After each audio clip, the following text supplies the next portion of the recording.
You can't kill my confidence. You think I give a fuck? That's what they do. You can't kill my. No other song. We go live now. 6 minutes is usually the cue. Yes. Hello, chat. How are you doing? I am German Diesel. Guys, I just rewatched the fucking rehearsal and the two newest episodes, and it was very pog. It was very pog. I really liked the moment where he made Paramount Nazis.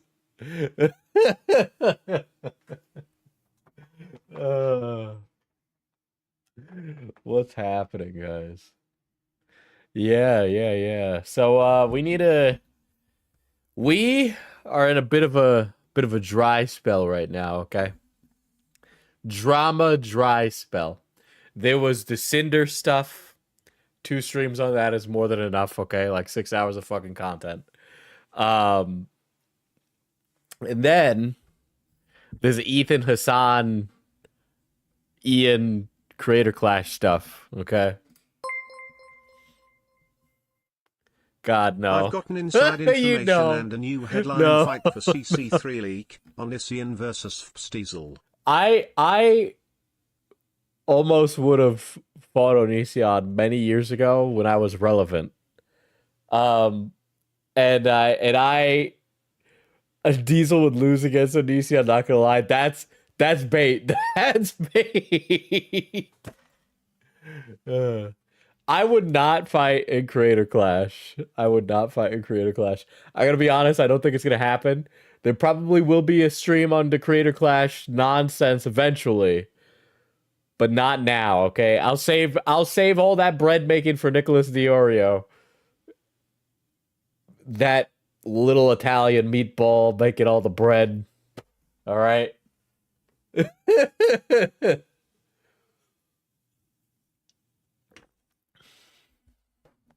But yeah, so we're gonna be doing a little bit of a catch-up stream today because a lot of my last few streams have been about this VTuber stuff, and I kind of want to cover some other things that aren't that. So I got a little docket of like different stories that are going on right now. I pulled them from r/YouTube drama. So we're gonna be doing it. Listen, man, if you've been uninformed lately, we're gonna get you informed on this stream. Okay, you're gonna know what's going on. You're gonna know who's who. You're gonna know what's happening. Okay. So let's talk about Onision, since that is at the top of the title. So Onision and Lainey/Luke, Onision's partner. So there's 2 things. Let me back it up again a minute. Onision has been hilariously canceled into oblivion, right? If you go and you check him out on YouTube, right? And I'll even pull it up for us to go take a gander at.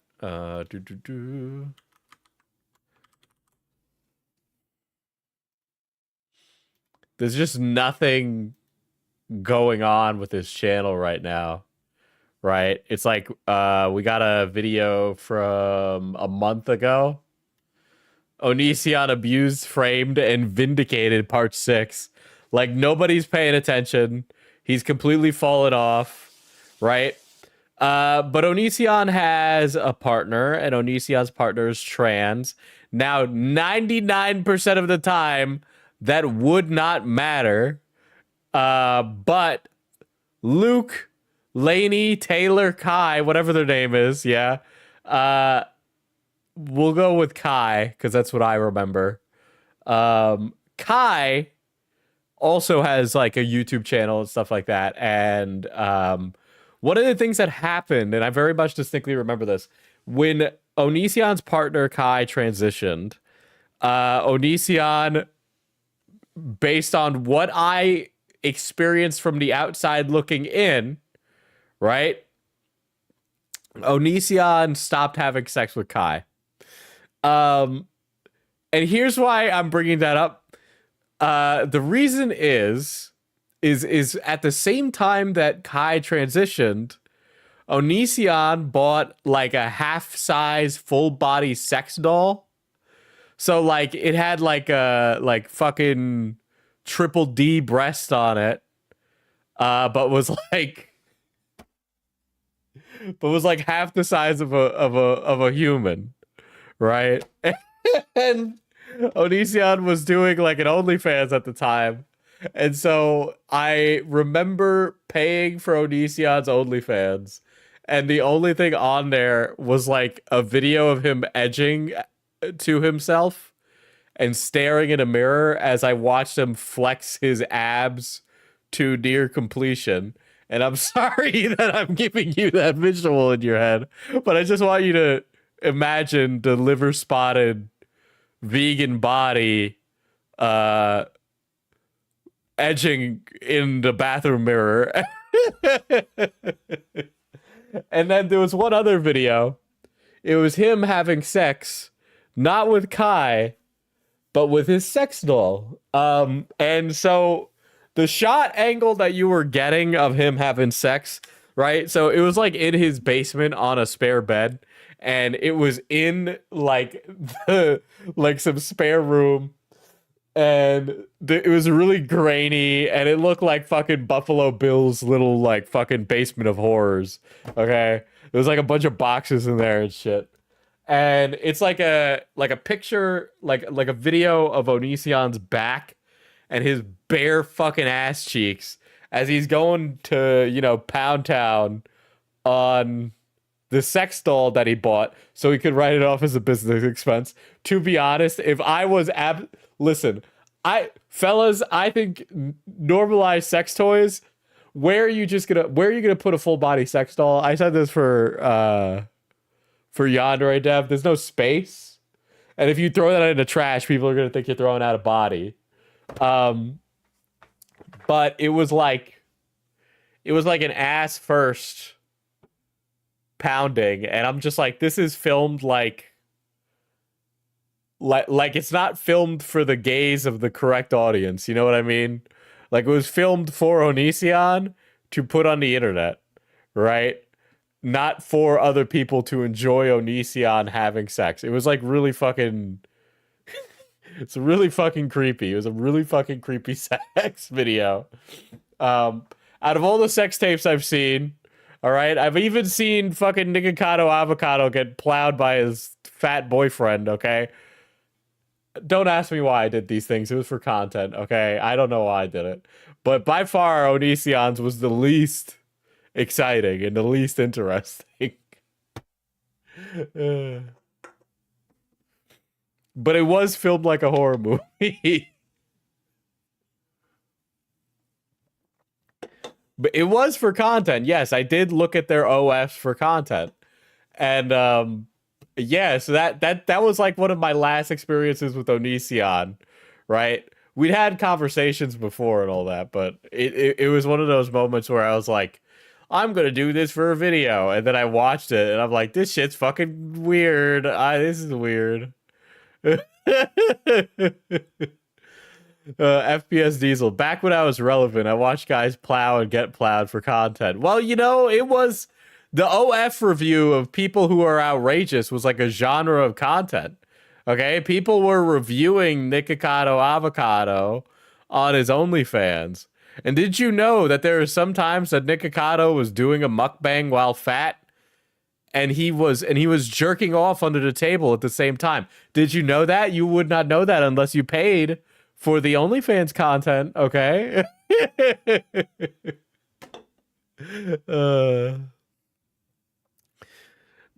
But all this to say, Kai has been a collaborator and co-conspirator with Onision, right? Onision has a really long and storied history, but the short and skinny of it is that Onision's just a lol cow, if you're unfamiliar. He's like a spurgy loser who's annoying and had a run-in with Chris Hansen, and you can take that for what you will. Onision may or may not have chained a woman up in his basement at one point. Onision may or may not have groomed someone at some point. Onision may or may not have let his child fall out a window, right? So there's a lot to Onision, okay?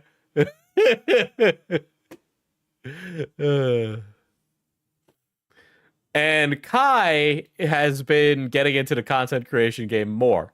All this to be said, there is a Notion. I don't want to update you right now. Holy shit, fuck off. Dude, okay, I'm sorry. I'm going to derail for a second. This is the Glub Shitto Slop stream. I don't know how many of you use Notion. I'm leaving Notion. I'm done. I don't want to use Notion email. I don't want to use Notion AI, okay? I just want Notion to provide me a place to do my notes and put it in fun little boxes so that way it's nice and organized. Why is Notion adding all these stupid fucking things that I don't want to use on top of everything? I don't want another email address. I have like 12 of them. Okay? Like, I don't want to use fucking Notion Mail. I don't want to organize my inbox or forward my inbox from Gmail into Notion. Use Obsidian. I do use Obsidian. I already use Obsidian. That's the thing. But Obsidian doesn't do everything I need. Coffee so you can fuel Diesel's creator of Deep Dive. Next week, Diesel reviews ASP's OnlyFans. Nah. The thing that comes next is my OnlyFans. Okay, you know that's just what happens after I just I really need the money. So now I'm gonna post a scary video of me having sex. So you can get around the syncing thing if you use something like G-Cloud, right? There are ways to get around paying for Obsidian Sync. I probably would pay for it. The $5 is like not that bad, right? I was paying for Notion, and then Notion's free plan got good, and then so I canceled that. But then fucking Notion's gotten like shit now. And yes, I get it. Obsidian is great, but it doesn't have the things I want visually for certain notes. Some notes, and I do use Obsidian. Some things Obsidian is good for. I use it for writing about the stuff that I read or watch and like review, and I'll throw it in Obsidian, right? But for like my content plans or like my business stuff, I was using Notion.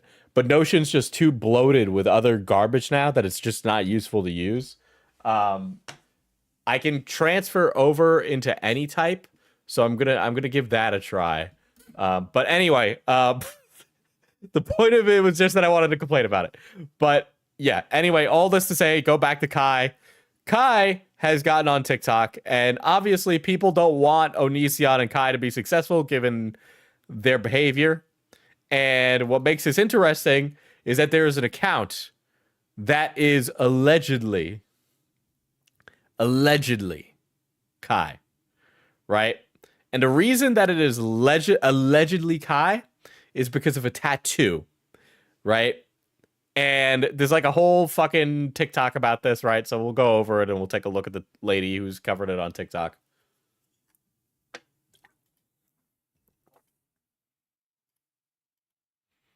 Cool Guy Kai, also known as Lucas and Lainey, has made an account on here and is trying to gain a following, all while trying to hide his former identity. Right? Okay. So this lady posts this TikTok talking about how Kai's got a TikTok, right?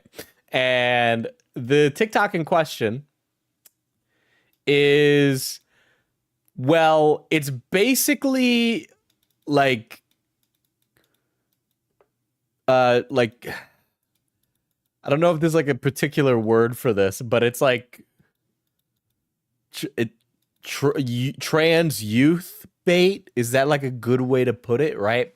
So the reason is, right, and I'll show the tattoo. Oh, we can actually see it pretty well in this. Okay, so I'm gonna have to mute this, right?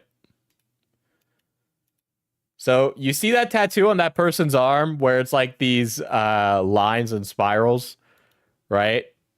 Kai has the exact same tattoo. That is the exact same tattoo that Kai has on the same fucking arm. And so, right, the lady pulled up, and I'm literally just repeating her TikTok, to be honest, but she has a lot less aura than me. Right? So, here. Look at this. You see that in the corner? That's fucking Kai's tattoo. Right? So another thing worth mentioning about this is that Kai and Greg are poly. Poly. I think Onision wants to have a harem, but he'll take what he can get, if you know what I mean. And so I think that this is the new member of the Onision Polycule. Okay? Polly, he's a bird.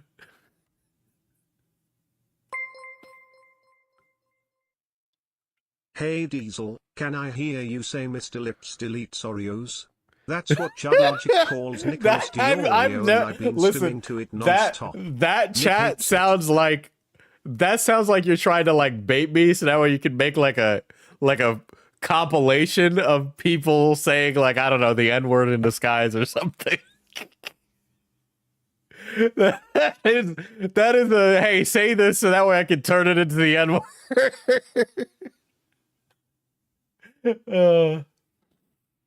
I'll say it though, because you gave me $5 and I'm a slut for money.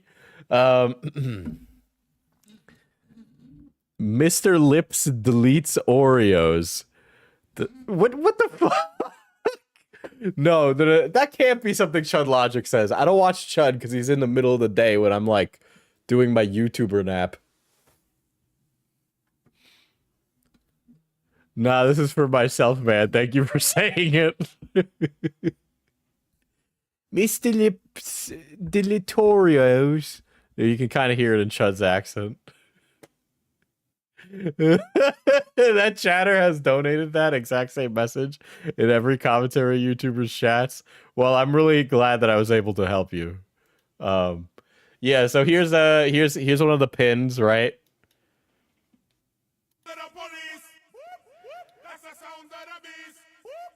So, and another thing that here's another reason they think it's Greg, or not necessarily Greg, but Kai, right? Is because it's in the same geographic location as Onision. Dude. What's up? Why are we talking about Polite Toad? One of the reasons that they think that this is Onision and like Kai and all that, right, is because it's in Washington. And could you imagine having the haters of Onision, right, where it's like years and you could be more irrelevant and people still are after you, dude? Unless Kai has somehow moved on from Onision and this is a completely separate relationship. Or maybe this is the yeah, Washington, that's pretty close to Oregon. Yeah.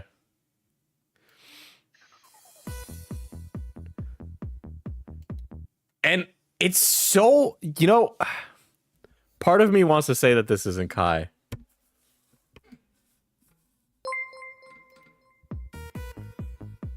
I can't believe Mod Greg associates with Onision. I know the song's not muted.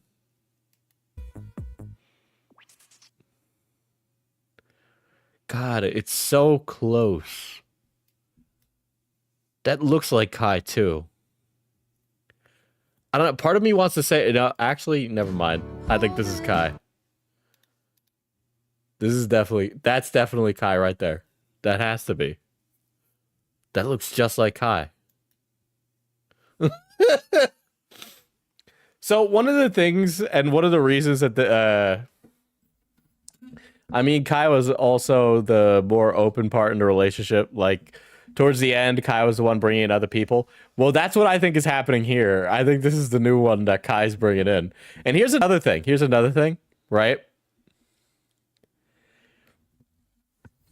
One of the things that Onision and his partner have been accused of is like baiting young LGBTQ people so that way they could add them to their little like weird polycule, right? That was one of the main things with the whole like Onision documentary and shit like that. And it really reeks of this feels like a way for them to get other people into relationship. Right? Because they've done stuff like this before as like a way to bait people, right? Yeah, where they work together to do that, right?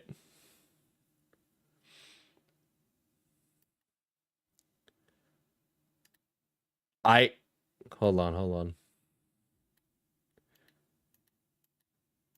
That person with the blonde hair, it looks like Kai. This has to be them. Which, by the way, comments are also turned off, which is very interesting.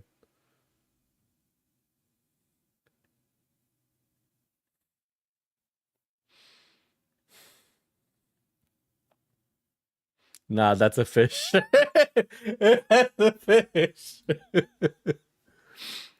Like, I very distinctly remember Kai wearing aviators too. Okay? Like, those are Kai's glasses. I feel like that's like with Onision, every time he pops up, it's always like a conspiracy theory like conversation. Right? Because he's kind of fucks off and then he comes back and then he fucks off. I'm kind of curious. Let's see what his website's on about these days. I'm sorry. I'm neurodivergent. Onision is baiting young LGBTQ. No. So he'll bait them into his Polycule, right? And that's what's happened prior in the past with Onision and how he gets a lot of his like weird little relationships that happen between him and his primary and shit like that. Hey guys, just wanted to offer an Where is he? update on everything going on. I'm still battling it out at court with Sarah and Regina. Their cases have been joined. And so that means that Regina, a person I've never met, never had a conversation with, don't know this person. He's a chronic liar, so like I don't believe a single thing he says. I haven't kept up with the Onision court case. Is going Where to is be he, dude? Where is he? Consolidated with Sarah, a person I have met. Comments are turned off, of course. Have a history with. Sarah sexually extorted me. So what that means? Okay. Okay, Onision. I need to catch up on what the fucking court case was about. It looks like he's somewhere else, dude. Is, well, you know what'd be funny if he lost his house? What's r/Onision on about these days? I'm kind of curious.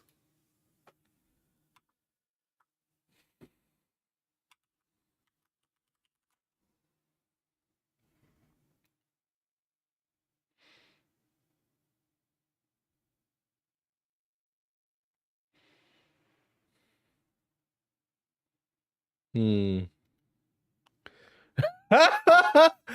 okay, here's another one. Dude. I can't imagine having haters so dedicated. Holy shit. Right? So here's the Onision clock, which by the way, I desperately need to find his fucking TikTok. That sounds really funny. Right?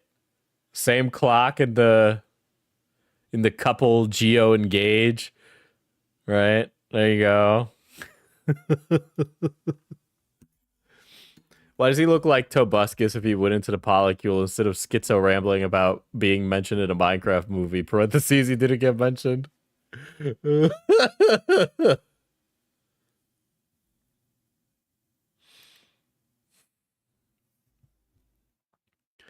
Maybe Kai got the clock in the divorce? Nah, they're still together.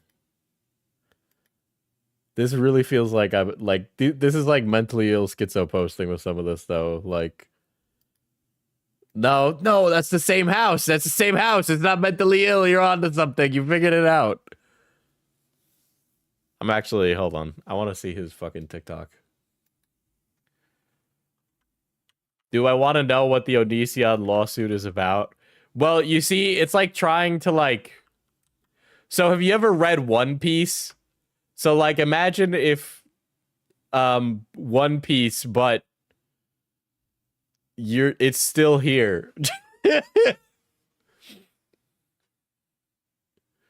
Oh no! Hold on. I'm kind of this is an old one, but I want to take a look at this.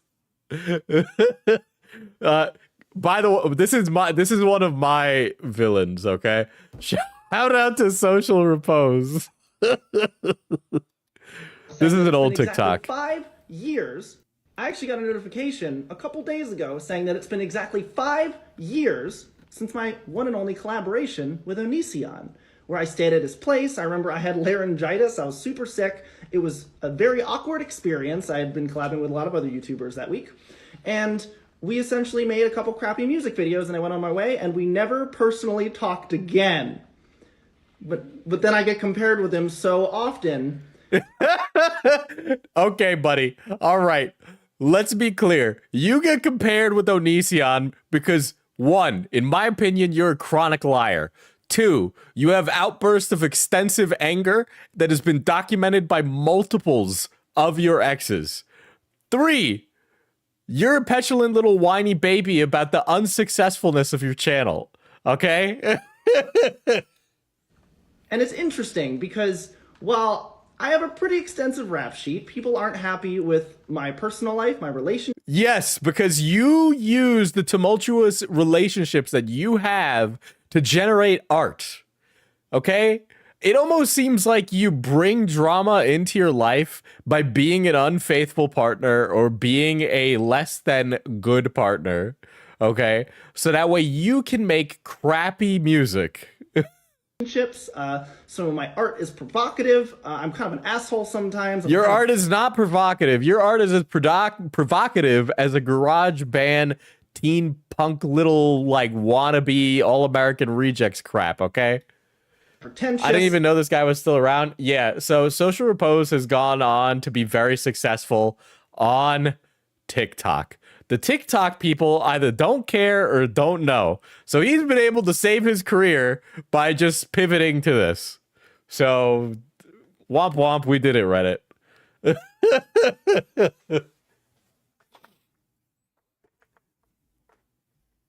But yes, Social Repose and I have a very long and storied history. Okay?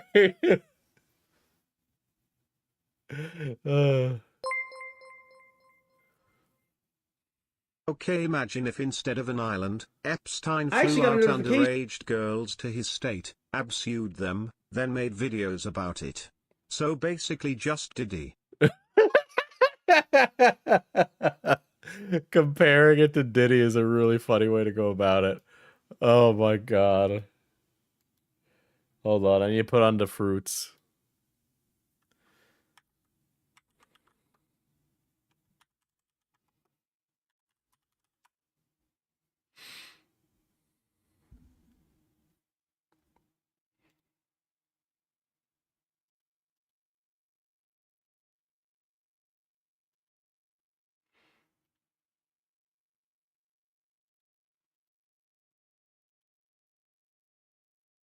Why is it like I don't actually want to open up the tiny window for the fruit?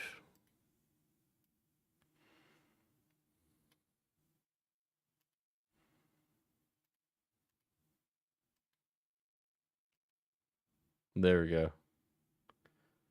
I sent you Onision's latest or Repsion's latest video on Onision from 5 months ago.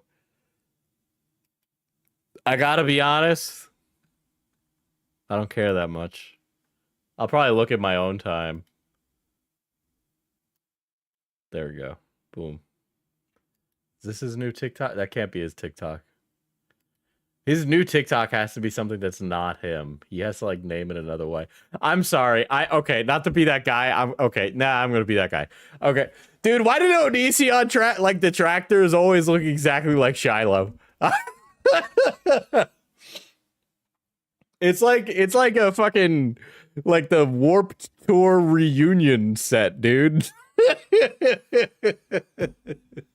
It's like the Warped Tour reunion set. Hold on, I need to turn on the fruit here. Oh god. Oh god. His TikTok has Onision in the name. I forgot it though. Okay, well that's not gonna really help me now, is it? You know how many Onisions there are?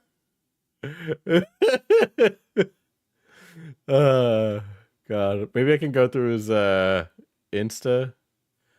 I'm still blocked on Twitter. Maybe it's his Insta.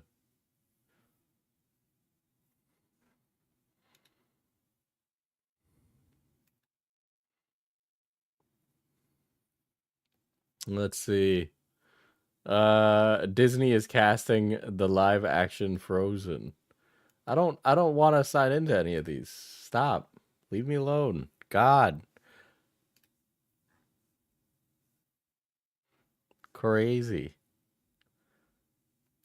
She said that she could destroy my life if she wanted to, and then later on in her own live stream described her saying that she would only sign an agreement that she wouldn't lie about me if Is his lawyer telling him to talk about these things on YouTube? Because I think your lawyer would tell you to shut the fuck up. Like, I don't... This guy's been talking about every single thing in his lawsuit for the past few months. Okay? And it's like, you're not making your life any better. Dude, Bald song from 6 years ago? Crazy. Sorry, Q. You're under fire. He's taking shots at you from 6 years ago.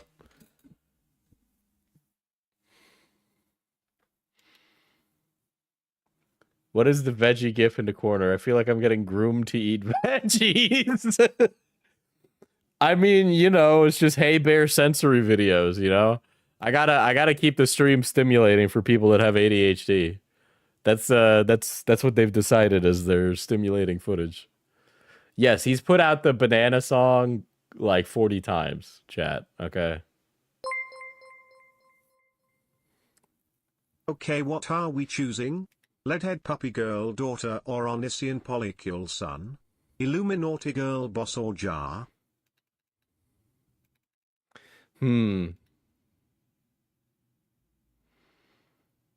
I think Illuminati girl boss, because they still have the chance to like make a living wage, right? But like a leadhead puppy girl daughter is just somebody who has like the worst case of arrested development and also runs away from home. And that's literally the same exact thing for Onision Polycule's son. Like, literally, you're just as poorly functioning. And then I guess Jar... Well, Jar's just putting the fries in the bag. So, I mean, I really wouldn't want, like, a jar child, you know? Like...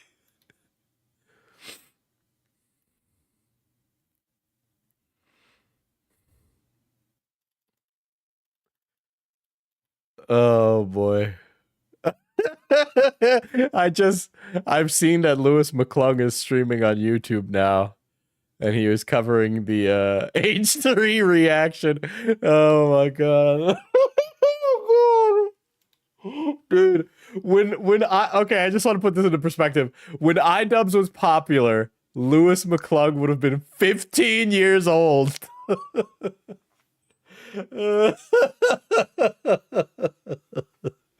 Oh my god.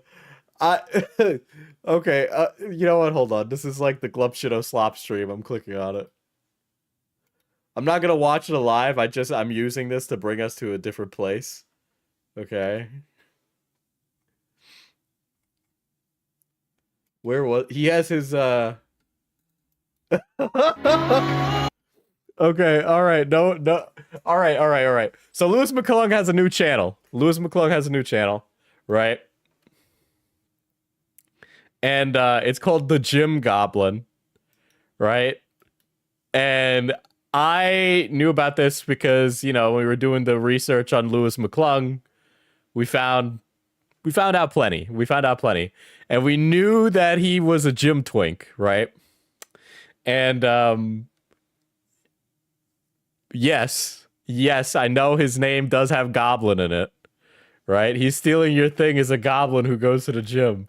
Dude, to be honest, though, Lewis McClung's in great shape, okay? He says he's getting back into better shape. But he's definitely been getting some gains. Super exciting stuff today, everybody. This guy, like, Lewis means business with the gym, okay? I don't know, a good back. It makes a person. You know, one day we're gonna be at that huge road. I'm really glad to see this guy actually getting outside. I mean that completely unironically.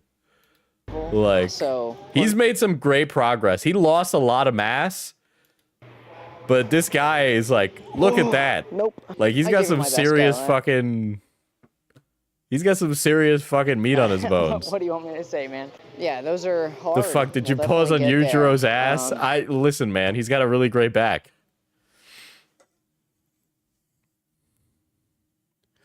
Speaking of, dude, do you know how many people be making the same exact video as Noah Samson? It's like they make those mullets and they start giving them out as like a prize for every single white guy. Should probably do some dips on try day. Yeah. Does he do any posing in this? I'm very curious to see. Here we go. All right. Well, shit show of a workout. I hope you can still enjoy the Dude, video. he's posing in the yoga studio. He's going to a real fucking serious lifting gym too, okay? He's no fucking Planet Fitness so kiddo. Keep the mic on like a smart guy. Can you still hear me? Somebody get this kid on gear right now. Somebody get this kid on gear right now. Give this man some extra test this instant.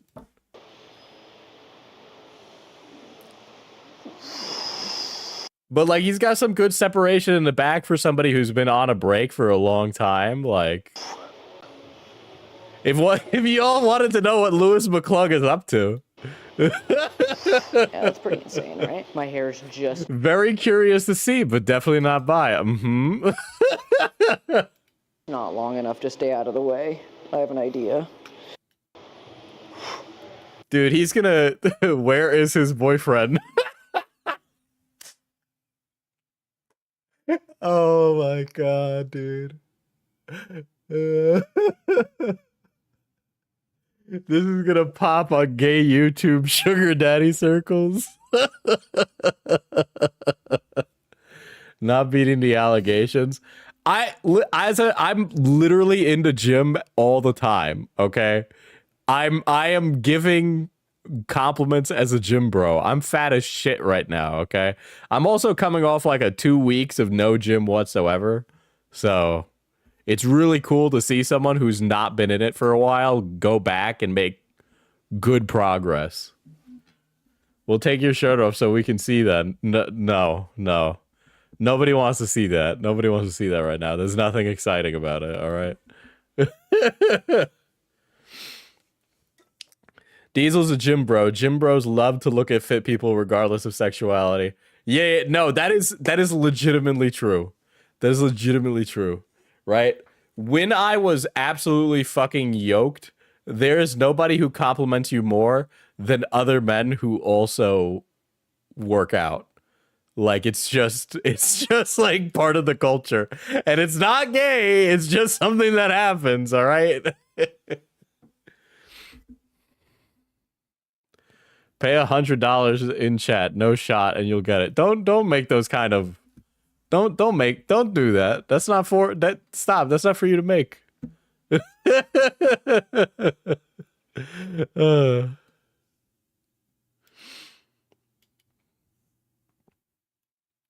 Lewis might be cringe, but at least he is free. Okay.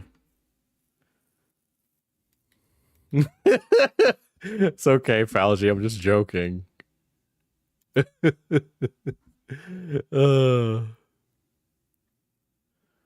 Check this out. What did you just send me, Chris? What is this? Oh. So here, dude. Fucking what's his face? Armored Skeptic lost his fucking marbles. Okay, he actually lost his fucking marbles. I've seen genetically modified Skeptic. He's fine. But I'll since you sent it, Chris.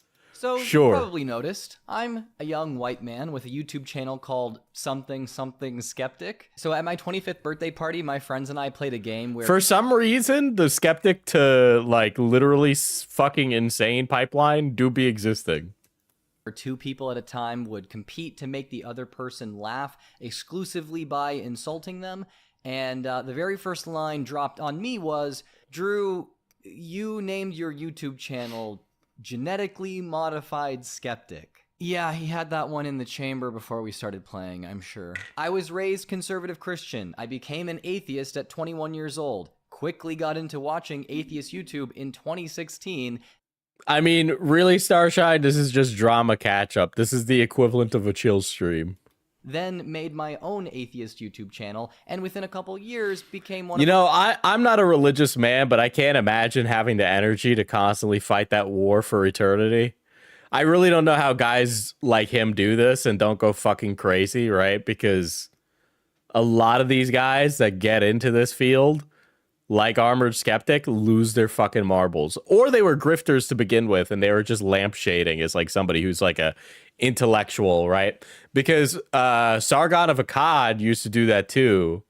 And then he's like, actually, guys, I think we should question whether or not the earth is flat. larger channels in that space. So how the fuck did I not get fully pulled into the alt-right? A quick reminder, I'll be at the American Atheist National Convention. Like that. Like, I can't, like, you go to, what kind of fucking place is that? I'm sorry, like, I'm not a religious person, right? But I can't imagine the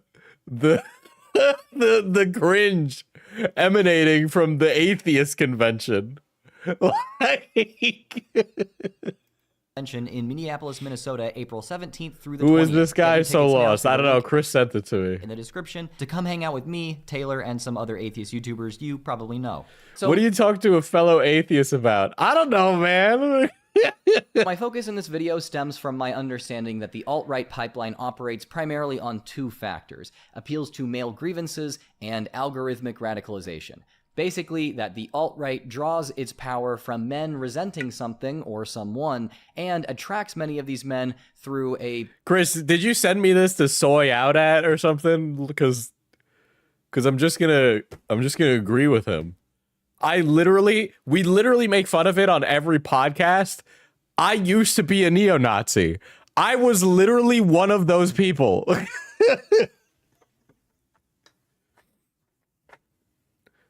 I say it all the time. Getting laid made me not racist.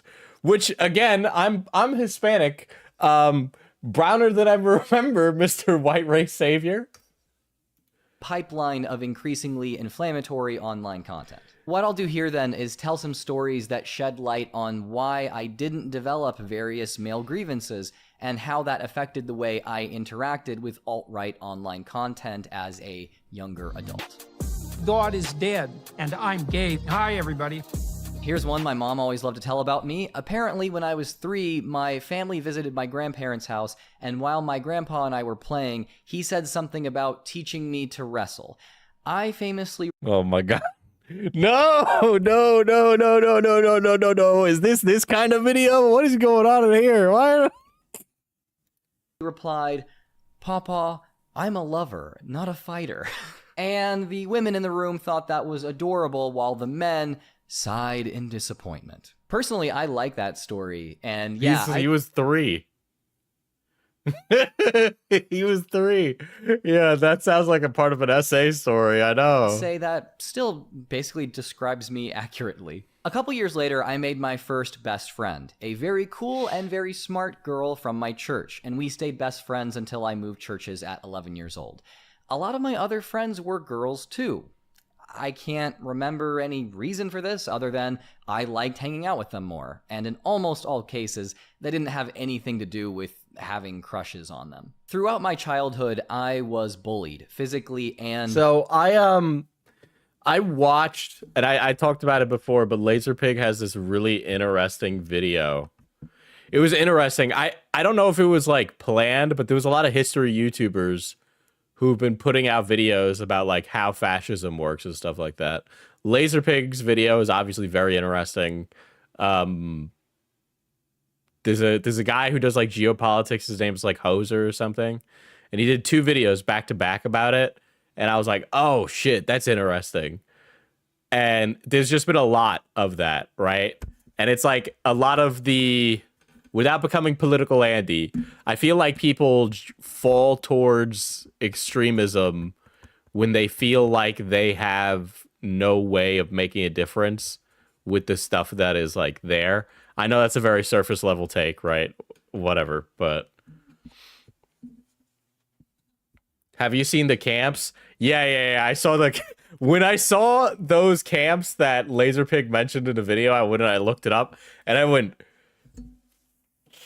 ugh, that's not good.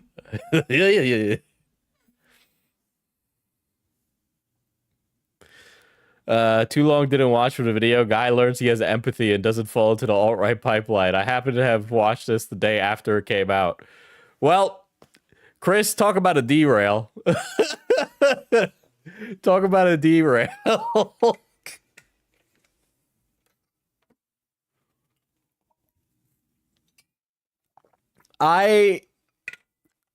Here's okay, aside from getting laid, right? So for those of you that don't know, aside from getting laid, one of the things that kept me from becoming like God's strongest racist was like I just met more people. Interacting with the wide variety of people from different social classes made me a more understanding person to the plights of different people and different walks of life.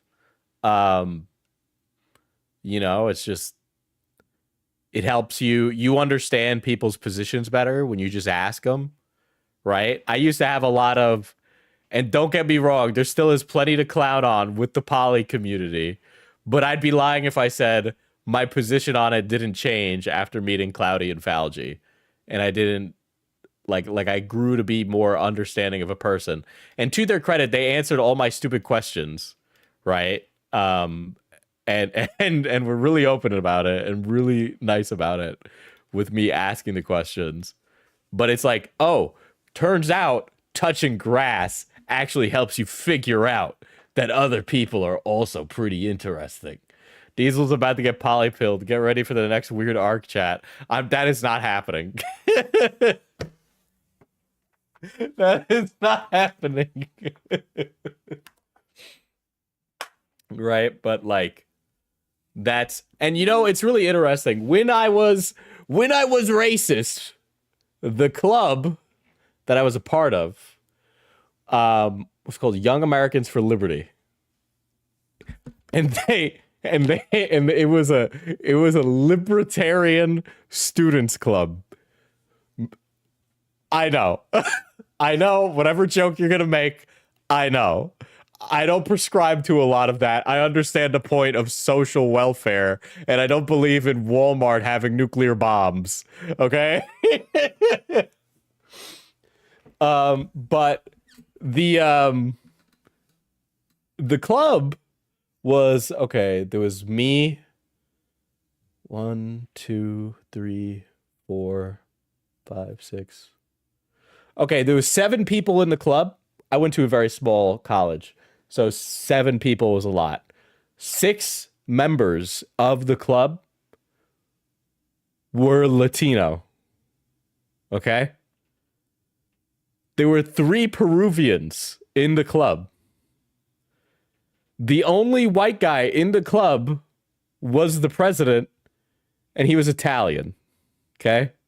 But the entire club was made up of Latinos. And we would have conversations where like, all right, guys, how are we going to get Ben Shapiro to the college? Yeah.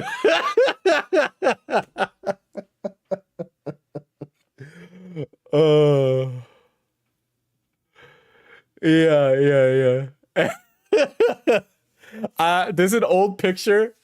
If I can find it, I'll post it in the server. But there's an old picture of me with Rand Paul. You know, Mr. I want to go back to the gold standard, Rand Paul. There's a picture of me with him. Let's see. I met, so PragerU used to have a comedian that worked with them. And I met him because we were talking about trying to pull together the other conservative clubs at different colleges together to get somebody to come and speak. I wasn't alt-right, but I did have Milo Yiannopoulos in my home. You told me that story about Milo being in your home. Nobody is going to fucking believe you. I believe you. But if you told that to a stranger, they'd say, no way, I don't fucking believe you. Okay, here's another one. I've told this story before, so I'll give the SparkNotes version. I went to go see Milo Yiannopoulos speak I think it was like up in Maine. We like took a car from Massachusetts to Maine. This beautiful campus, beautiful liberal campus, right? So one of the things that these guys do is they always talk at the liberal bastions. You know why? Because it gets them the reaction they want, right?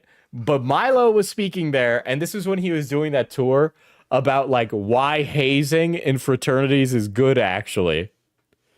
Right? Diesel, isn't Young Americans for Liberty a think tank op for Ron Paul? Probably.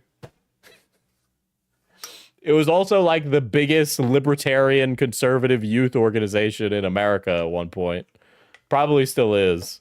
Turning Point probably beats it now, if anything, right? The whole libertarian stuff doesn't even really fly anymore with like the MAGA people. So, and so what happened is which by the way, it was me, a Puerto Rican, my friend, a Peruvian, our like club liaison, Mexican, and the white guy with us. So 3/4 of the car that went up to go see Milo speak was Latino. And we drive up to see Milo speak, and he's giving his speech about why hazing is good. Okay? And Milo brings out a bunch of oiled up men. And then he has a giant buff black guy spank him on the ass with a paddle. And we're like, this is peak. In reality, it was just like we were just experiencing Milo's fetish in front of an audience. But, you know, whatever. Yes, this is a real thing that I experienced.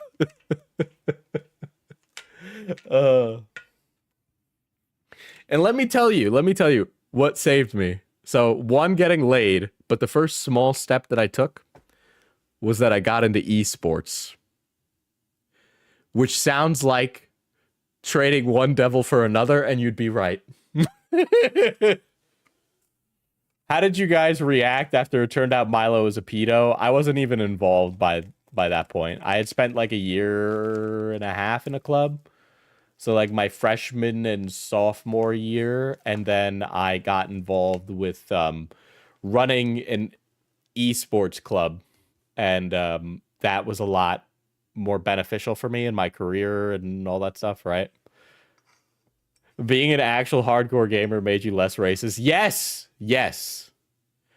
because Overwatch was popular, and one of our best artists, so we needed artists for the club to make like assets because we were like developing a sports team for the school.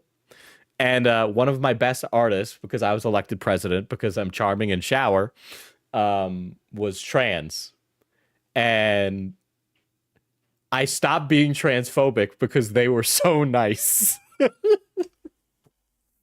They were genuinely one of the most talented developers that I had met at game design school. I hope they're doing well, right? So you stop being racist because it was too time consuming. Unironically, yes. That was also one of them, right? I needed to like prioritize my time. And so, yes.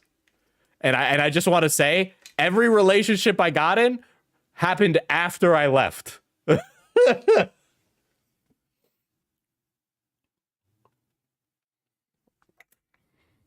How did you take the new info that Milo fucked the Catholic Church to death? It was so long after, like I had stopped following it after I left. Cuz it was like I was like 2016, 2017. Who's Milo? Oh boy.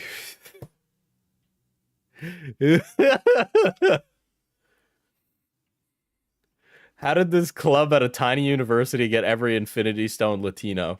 I will also say there's definitely a lot of tokenizing of Latinos in like gamer school because there's not a lot of them. And so as a result of that, it just it's really easy to want to feel seen. So I think that's part of the reason that a lot of them ended up going to a club like that. Because you don't feel recognized by a lot of people, and being politically active makes that. And the school was very politically inactive, and that was the only club, so a lot of people would generate towards it. because there was no other club. There was no like socialist students club or anything like that. That was it. That's how small that's how small it was. Some colleges, like my graduating class for my alma mater was like fucking like 600-700 kids. I say kids, young people. When I was at game design college, I knew everybody. It was like literally 100 of us, and that was the entire department for game design.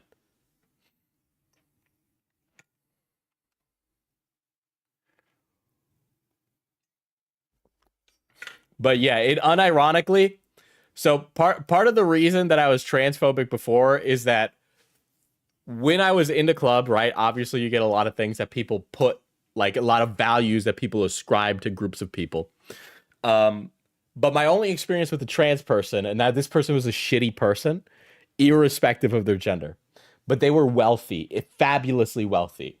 They came from a wealthy family, and they were at college to just fuck off, right? And I remember, so we lived in townhouses, and I fell down the stairs one night, and they needed their sleep. They weren't asleep. They were like playing fucking WoW. And they come out, and I fell down the stairs, and they were yelling at me for falling down the stairs while other people were like rushing to help me, right? And they were like yelling at me for fucking falling. But they were very rude, or they would like not be so they were male to female, and so they had a female roommate, and they would do things that they definitely shouldn't have, right? Just things you wouldn't do. Like when I lived with 3 guys, I wouldn't walk around naked. Not because I'm afraid of them sucking me off, but because it would just be impolite to walk around naked in a room space with someone. And they would do things like that. And it was like really like there's no reason to do that. Like you're just making somebody else like uncomfortable, right? Like I would just not know. I never walked around naked in the dorm with my homies. Like you don't do that. But yeah, they like realize they abuse their like minority position to make other people feel uncomfortable, right? They legitimately do that. And they had so much money. They had so much money. So much money. They should not have been at school. That's how much money they had. I had never seen somebody like aside from the chick who wanted me to be her little house husband and was like, "Oh, I have a horse, I have a ranch, blah blah blah blah blah blah blah blah blah." Right? This person was also silver spooned. You see a lot of that in game design school, where it's just people who wanted to fuck off and just wanted to be like babied for like 4 years.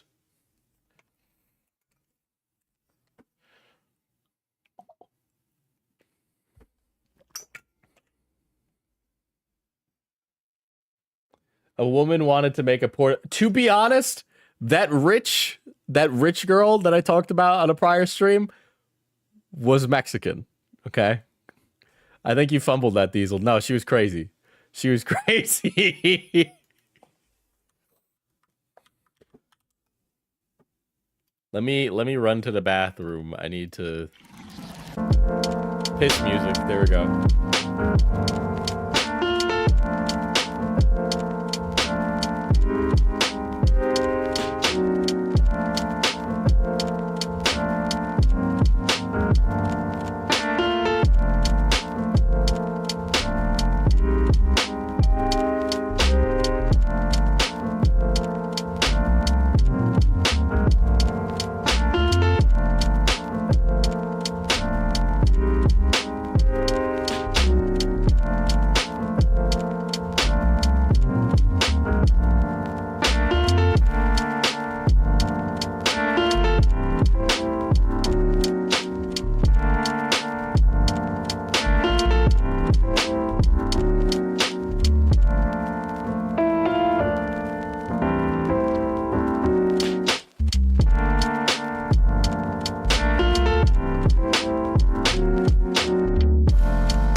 I'm back.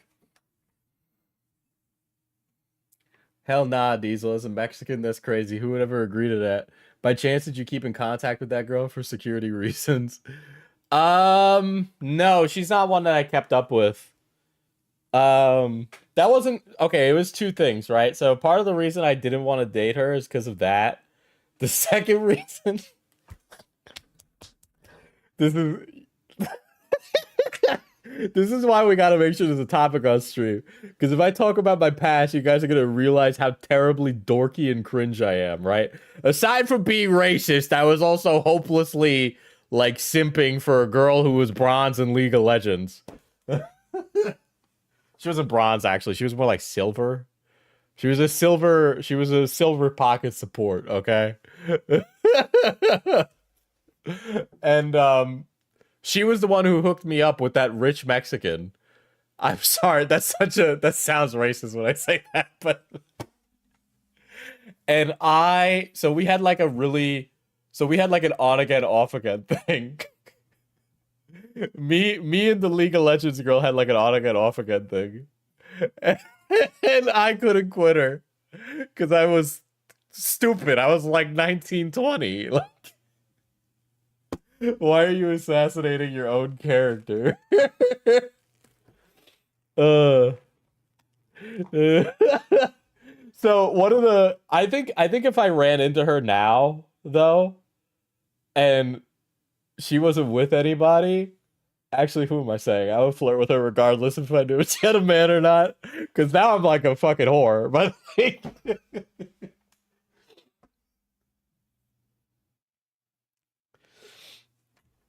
Diesel and a Mexican league girl? No. The league girl wasn't Mexican. She was a nurse.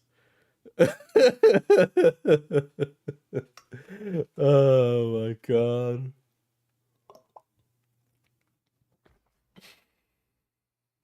No, bro, I'm on it. You fumbled like crazy, man.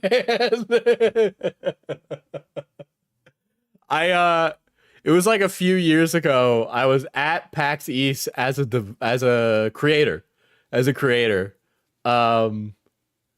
I was with my ex at the time, and the League of Legends girl ran up to me and she was like, "Oh, Diesel, it's me. Do you remember me?" And all I could think was like, "Girl, how do you think I forget you?" But I played it cool because, you know, my ex knew the history, right? So I wanted to keep it copacetic. And I just played it off like I didn't know her.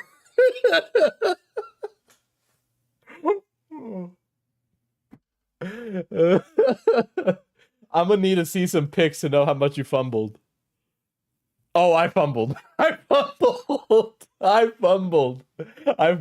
If she was a famous VTuber now, I would not be surprised.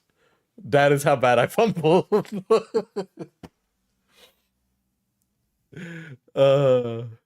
Diesel, you disappointment. Well, that's why I'm making up for it now at 27, you know. I need to rack up a real scorecard, you know what I mean?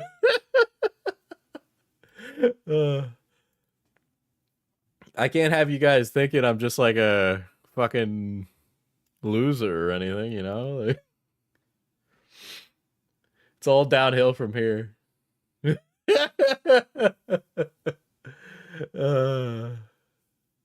It's probably fucking Iron Mouse or something. No, I'd know if it was Iron Mouse. No. So you know what happened? I wanted to be a YouTuber, and that's why I fumbled. Oh hell nah. How will this fumble impact LeBron's legacy? The F in FPS Diesel stands for fumble. There ain't no way Aku just said that, bro. No, I think I thought I was reaching my peak in college, but I think I'll reach my peak like in my 30s, you know. We gotta go through the training arc, all right?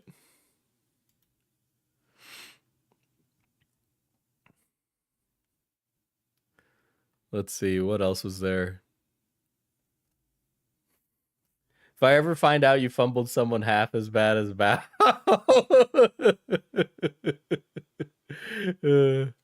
The training arc, the Great Depression Part 2. Well, like, the recession that we're about to live in might teach me some valuable lessons about money management. Dude, I'm gonna learn the meaning of fucking bronze rank, and then I'm gonna realize what I'm really missing out on is a pocket support that will play League with me. Guys, you think I can fix Cinder? That's a really good way to segue back into drama.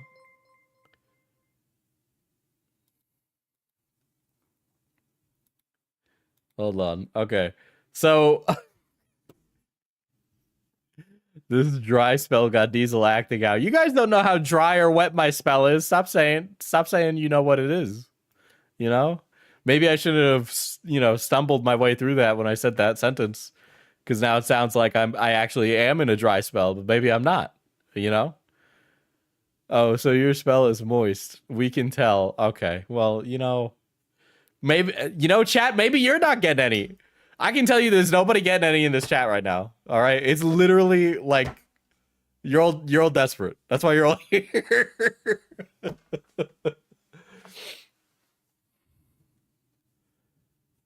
Okay, Anne.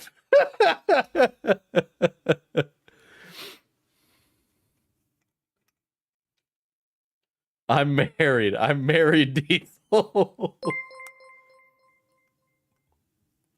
Diesel fell for the sexy support propaganda. All the cute support girls are BPD girl failure. Diesel, the fantasy is not real. Yeah, she was.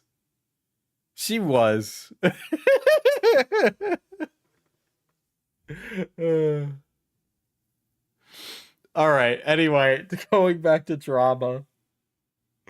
Dude, I saw this earlier today, and honestly, speaking of, somebody brought up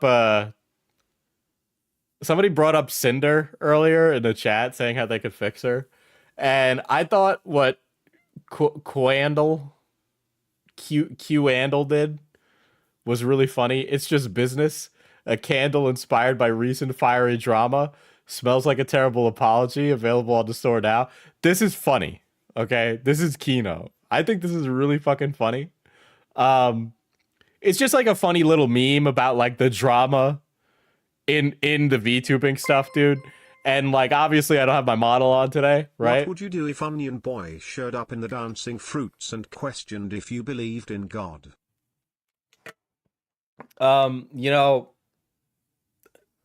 In America, the Constitution says you have rights. The second one is a really interesting right in this equation, Diesel should get back to making candles so he can make drama-related candles. I've been told that I'm not allowed. My brother says that he'll be doing them from now on and that I can't do them. So take that for what you will.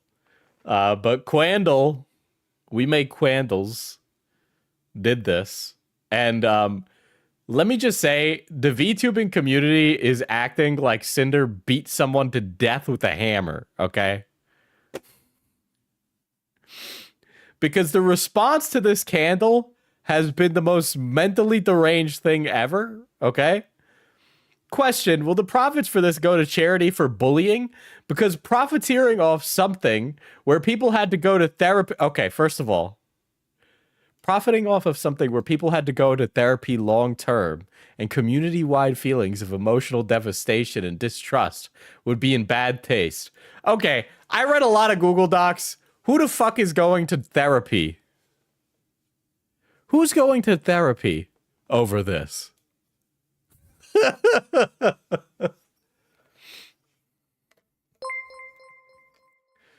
I saw someone set her plushie on fire, like, chill. Yeah, I looked at that at a prior stream.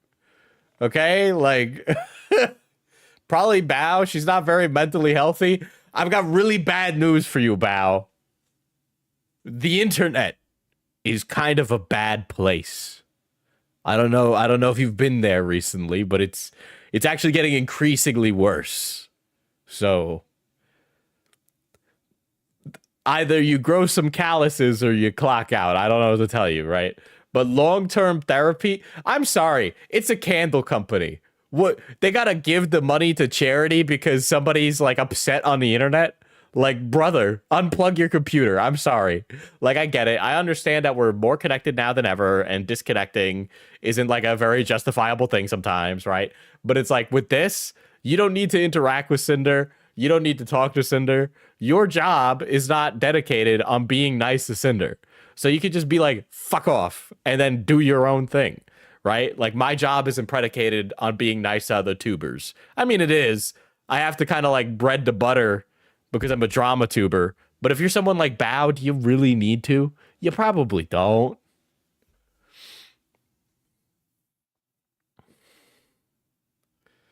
You should see some of the video responses. Multiples of the girls were crying. Like, it felt like they were too invested in Cinder when Cinder wasn't invested in them. Bread to butter to bread. You know what I mean, chat. You know what I mean. Don't single me out here. All right. A man gives you, you know, fucking sayings to bring into your life, and you crucify him on a cross. You know? Fucking, when I said bread to butter, that was fucking Ernest Hemingway was controlling my frontal lobe and making me speak those hot bars.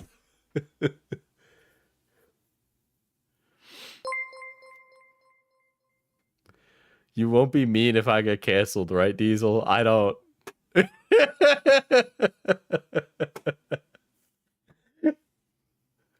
It's the dry spell talking, guys. Give him a break.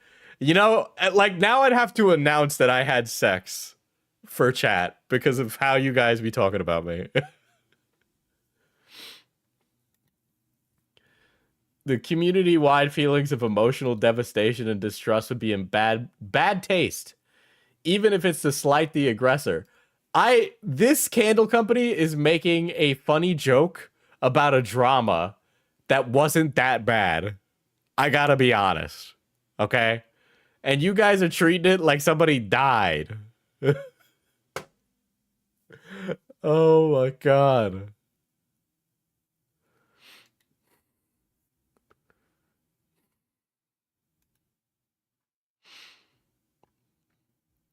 And we've got some other ones, right? I am no longer affiliated with Quandle, and my products have been removed from their store. Okay, listen. The Joe Cat thing was like a little soy, but like I totally get it, because Great Replacement Theory VTuber is fucking insane, right?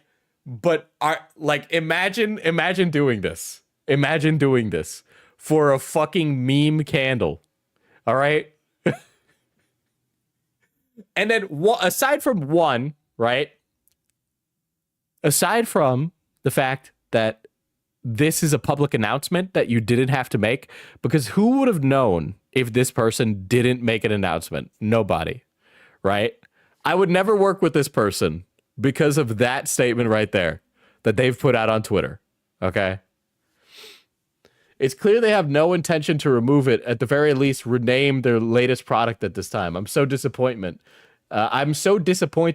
it's an understatement.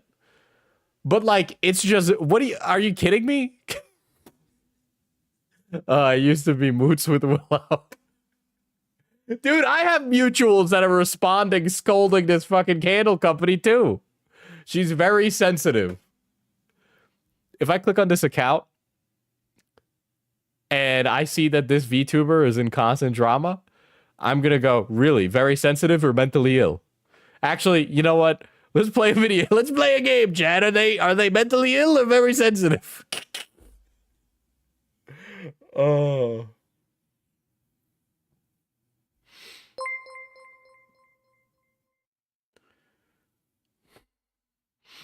This is nice and all, but Melon Stream Whim next week. Damn, that's crazy. It sounds like when Pirate Software got pissy that someone made fun of him in their private build of the game. Dude, I'm really happy that Private Parts is going to be putting me in Gawkbound. So whenever Gawkbound comes out, I want to play it. Which is an insane statement to say, but...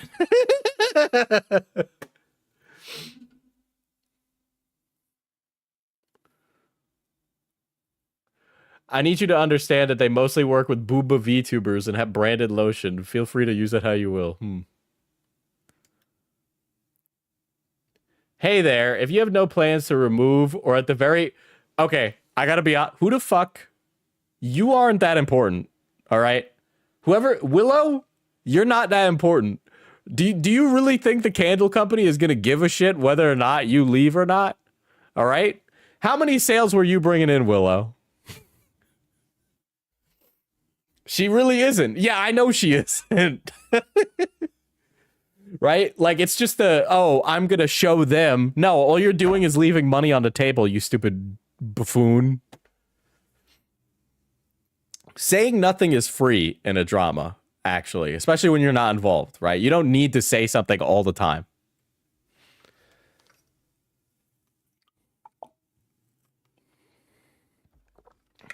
At the very least, rename the "It's Just Business" to something unrelated to the situation that has to and continues to affect many.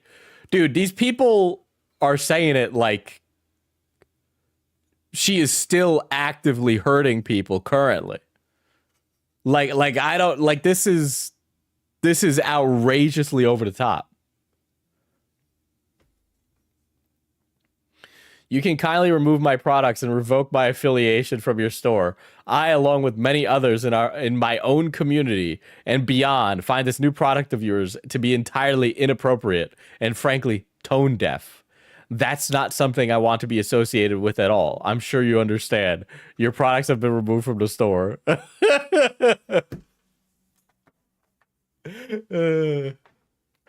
Like, this person wasn't even affected by Cinder. Like, the people who were personally affected by Cinder, I can understand. Like, her contemporaries and mutuals that she worked with, okay?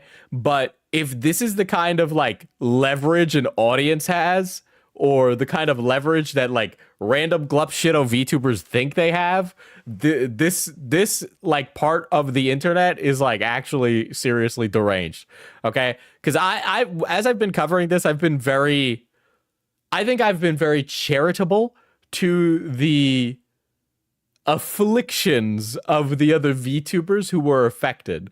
But if you aren't personally affected by the things that Cinder did, you even speaking on it, I think, is a little ridiculous. Because there's really no reason for you to even have something to say. You know? Like, why? I feel like Willow was trying to leverage her clout to get the store to budge, and they just completely disregarded his... yeah, exactly. Who gives a shit? Like, literally, who are you? I'm kind of curious. I'm going to click on her profile now. Me when I'm a V-tweeter who doesn't stream regularly? Crazy. What clout Willow asked on?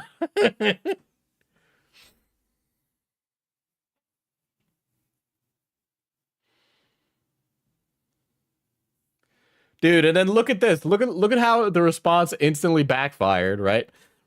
Restricting who can reply now because it's attracting some very strange people wanting to leave nasty comments. Thank you. If it wasn't obvious, I'm not defending Cinder. Apparently it wasn't obvious.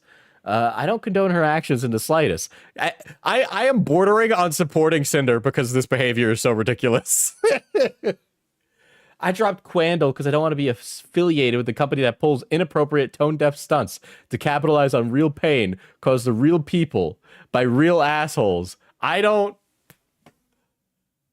am going to make a candle called Clout that smells like fresh linen and has a cloud on it. Okay? Because this is insane. Oh my god.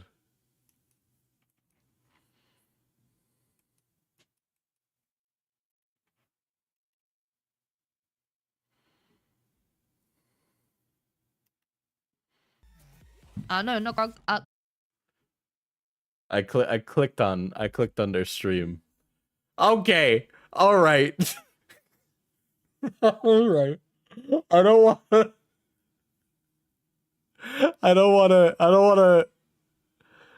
to clout shame here. All right. I don't want to clout shame. I have a long ad that's playing right now with Twitch. I clicked on their Twitch. Okay. actual product images of each Tubers of that their are candles. super active on Oh, Twitter there's tend no to way either she's be going all on about or this right now. biased in the community, Yet, unless potentially they're for uber myself popular. is the Toluca Lake. Dude, she's immediately pivoting. She's okay. First of all, you're streaming to 8 people. You're streaming to 8 people, and you're acting like you're tough shit. Which is, bitch, are you fucking serious? Okay, unironically, bitch, are you fucking serious? Two, you immediately pivoted to another candle company? Are you fucking kidding me? How important was the candle to you? How important how important is the candle discourse? Is the candle discourse really that important that you're like, all right, let me just go switch and get this other candle company on my side? So, I don't know. Looks so good. Yeah. Oh my god. Yes. Every time okay, listen, there's I listen, who doesn't love a good tweet? Okay? But there are some of these tweeting VTubers that just do not stop tweeting, okay? I like the model. I think it's cute, not gonna lie. I think the model's cute too, you know. I'm a sucker for a cow, you know. 8 people is honestly 7 more than most VTubers. That's probably why she thinks she's got shit. I think it's better she doesn't know this is happening right now. I think I might hurt somebody.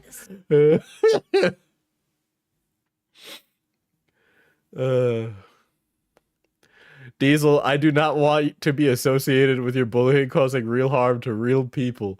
Please remove my prestigious name from your stream.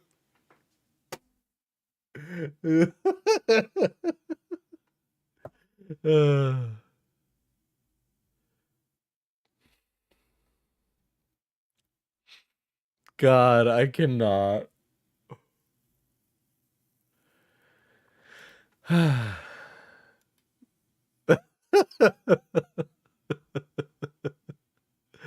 my god.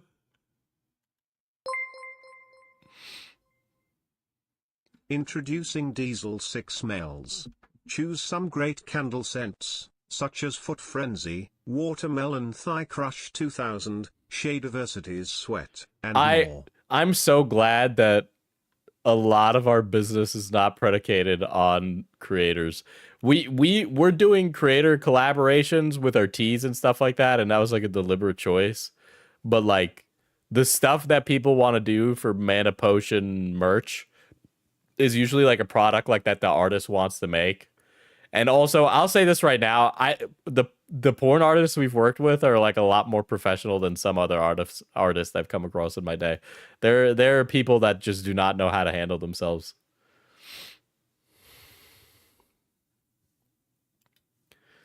It's just business. A candle inspired by the recent drama, right? And then you go and you check the replies, right? And it's really funny to read these replies, right? I'm really happy y'all ghosted me when it came to making a candle. This is shitty. So okay, I know there's been a lot. I need to do a stream on Akuma Miko because you're always getting in some drama, girly. But real talk, are you fucking kidding me?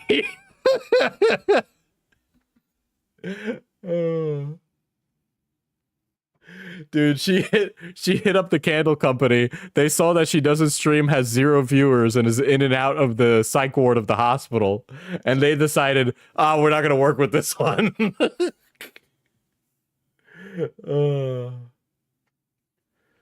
Like who gives a shit, dude? I really gotta be like, are we serious?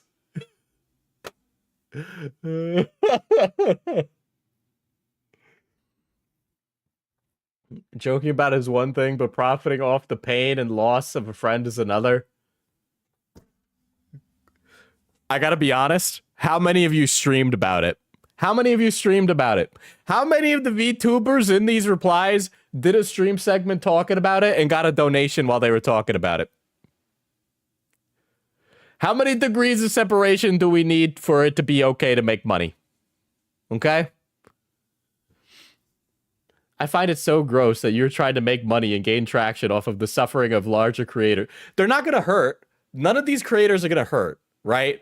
Does anybody think that Shy Lily is going to be hurt financially by Cinder's behavior? Because No.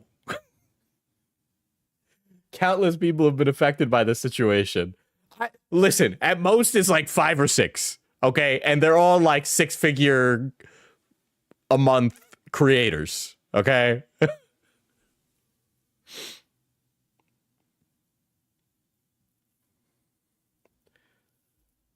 I don't know, y'all. It feels a little iffy. It would be pretty funny if it was a joke post, but the fact that it's an actual product that you were selling is just kind of rubbing me the wrong way. Capitalizing on people's legit getting hurt. I literally, oh my god, I want to make like a, I want to make like a product that's like the most inflammatory thing ever now. I know my brother wouldn't let me. He would be like, Diesel, this is stupid. I'm not letting you do that.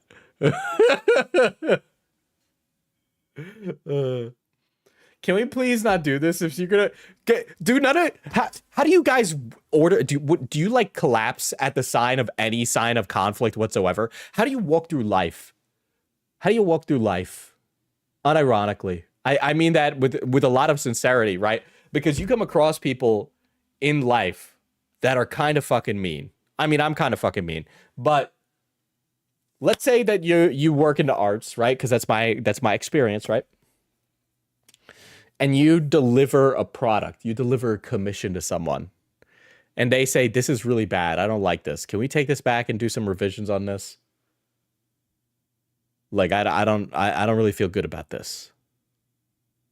Or let's take it back to school for a second. Let's say you're in college or even high school, and your teacher grades your paper and you get an F. Okay? What do you do? What do you do when something bad happens to you? Do you collapse? Because if you do, you need to not do that.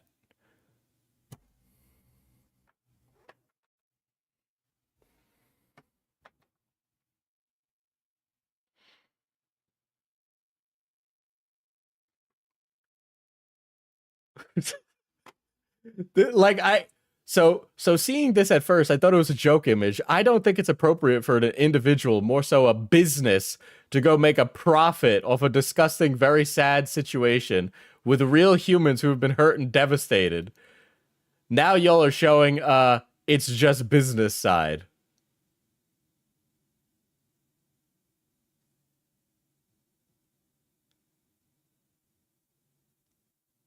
Are you kidding? Like, people are treating this like honestly, I wish Cinder was worse, so that way it justified some of this abhorrent behavior. But this is literally just like, oh, we're all gonna dogpile on whoever's saying like, you know, mean things, and we don't like it when somebody is ever conflicting or when anybody ever presents anything that's a problem, right? I honestly like the fact that the VTubing community is so not. I get it. We don't need to like conflict, right? But their inability to be serious and address things with like a level of sincerity, right? Because all this false positivity stuff is not helping anybody, okay? Right? It's through that false positivity stuff that people like Cinder were able to get away with maybe doing stuff that they shouldn't have been doing, okay? Because maybe if people were more critical and allowed to have more conversation, we could have been talking about like that other Wolf VTuber and Cinder having very similar models earlier. Maybe the dramas or the things that needed to be addressed about Cinder could have been hit earlier because you guys were more open to having complicated conversations that might cause some friction.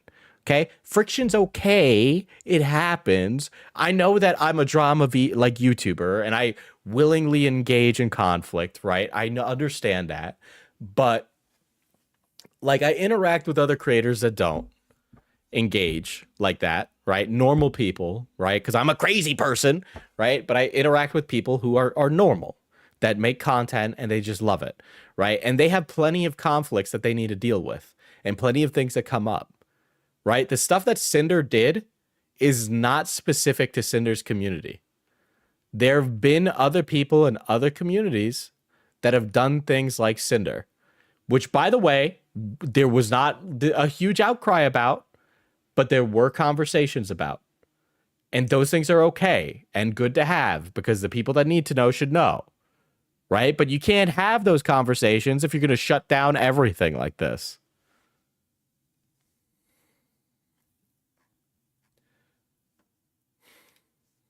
I wonder how much a candle cost.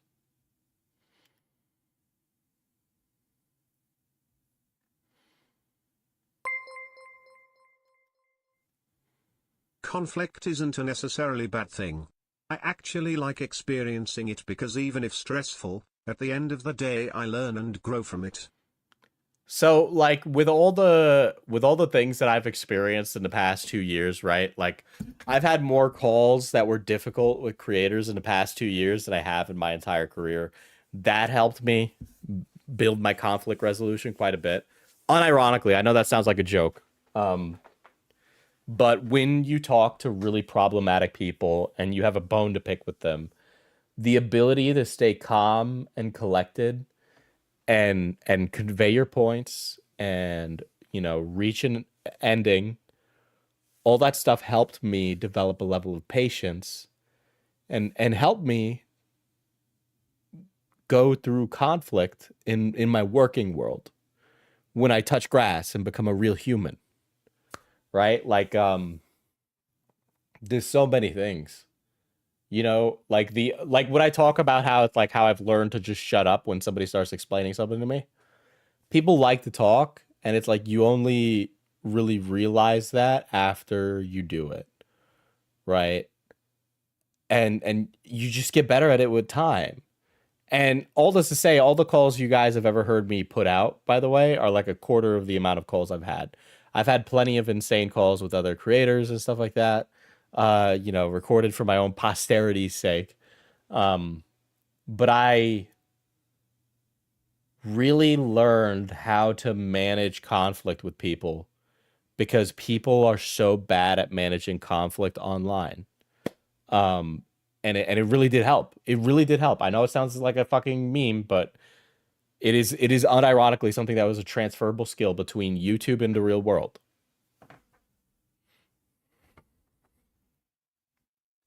And like every time I say to like, oh, ignore it or saying nothing is free, those aren't things that I just learned in a vacuum. That's like through experience. Like when I give it a take like that, it's based on my former experience doing drama since fucking we were doing CSGO leafy surf videos, okay? Like I'm an old head. So like I know it and I know what works and what doesn't. So when I say it, it comes from a position of like I've been there. Also, this candle's pretty reasonably priced, but I think it's getting review bombed. I mean, you know, fucking $14 is really cheap. I don't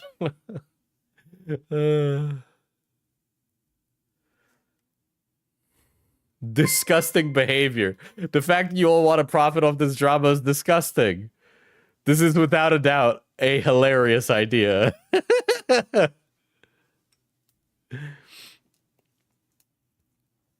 Conflict helps you grow, even if it's hard. My ability to be patient for long periods of time has definitely been encouraged by dealing with annoying YouTubers or annoying internet people, because I've dealt with people that are just really, really dysfunctional.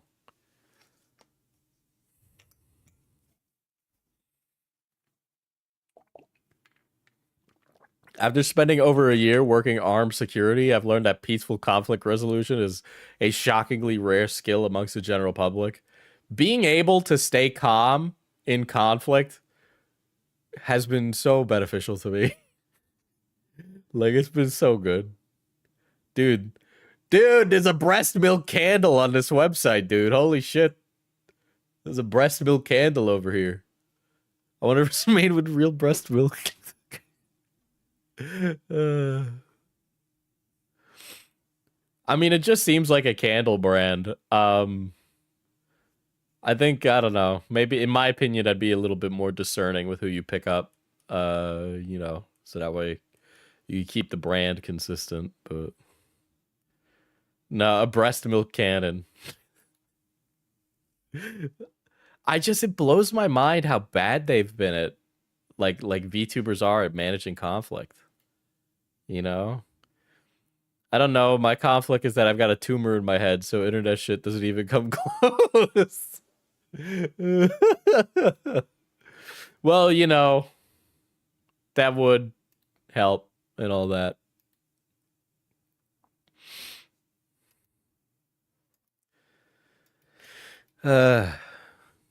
God, that's terrible.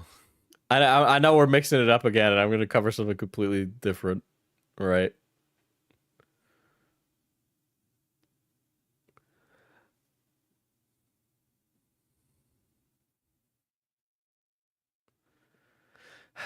Diesel, I think you've been going through a dry spell. I don't know if I would care about a breast milk in a candle otherwise. So do you think they use real breast milk?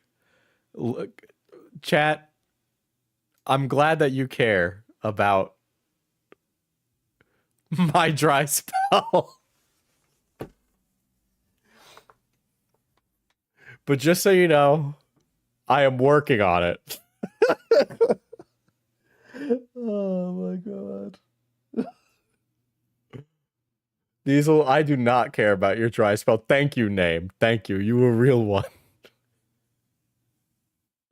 There was some old Brian Mullins. So just FYI, I don't usually say what videos I'm going to do on the main channel.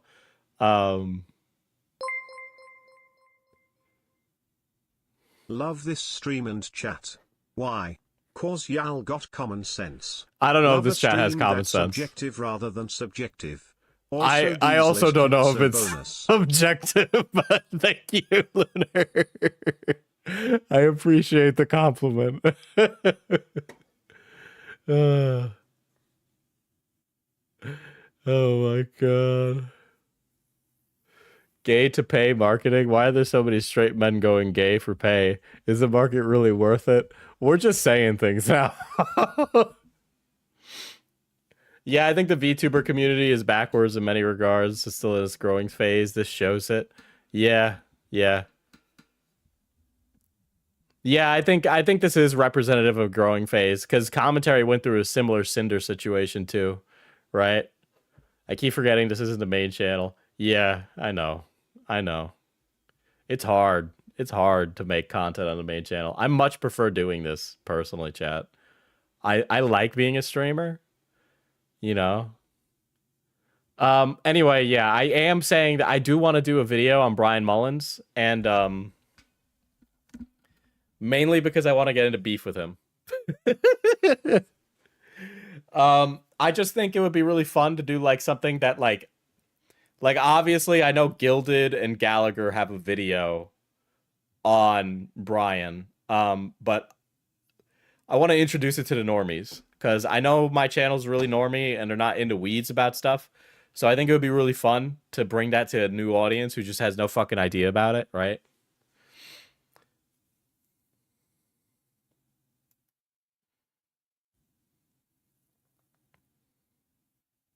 Hi guys.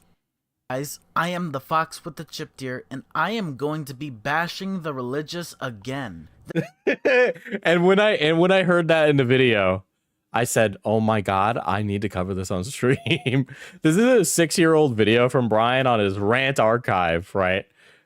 And I just like the idea of death battle, Islam versus Christianity, which, by the way, man, you know, Abraham fathered both these religions, you know, like, you know, these are all brothers. These are all brothers, man.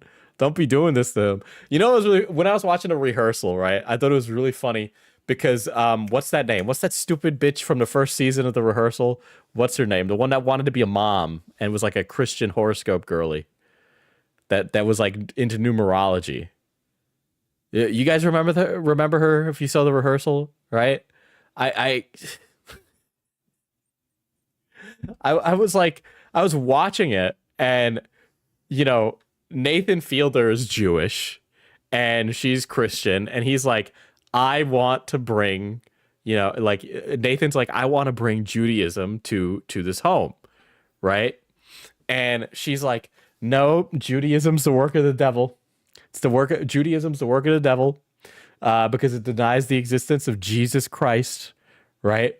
And all I could think was like, does this lady know what the Last Supper is? Does she know that when Jesus and his 12 apostles were there breaking bread for the last time before the death of Christ, that they were celebrating Passover? Does she know that Jesus was like a practicing Jew? Like, does she know that Jesus was a Jew? Jesus couldn't be Christian because he was the son of God. But it was just really funny to hear how she would like dismiss Nathan's religion on the rehearsal, which again, if you haven't seen the rehearsal, go watch it. It's only like 8 episodes for the first season. And she was like, nope. I don't want my fake son, because it's a rehearsal to figure out whether or not she wants a kid. She's like, I don't want my fake son to grow up thinking about Judaism.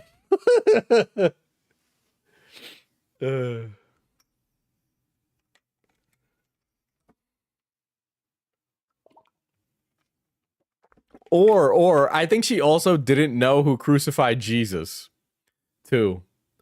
And I and I don't know if she was asked specifically about who crucified Jesus, but just for clarity, it was the Romans. Okay? The Jews were a minority underneath the Romans. Last one I promise, but when it comes to VTubers, conflict comes very weird. Minor dramas and mean girl dramas go crazy in the community, but actual really bad things tend to have most of the community on hush mode. Yeah, I've noticed that. They tend like it's a lot like the T community, you know, where it's like those really simple things get covered a lot, but every time I hear something really bad, it instantly vanishes or it never gets covered. Right? And it never goes anywhere. Hold up. All right, who's the furry? This is Brian Mullins.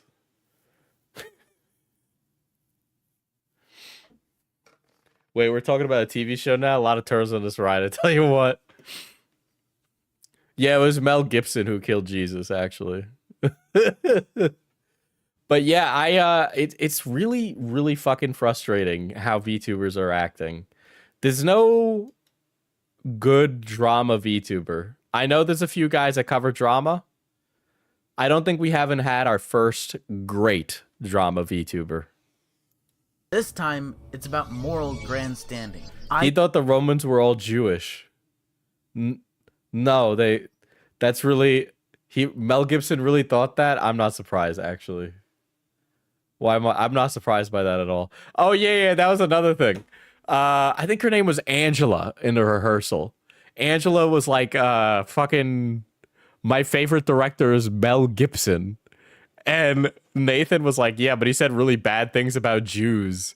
And then Angela just goes,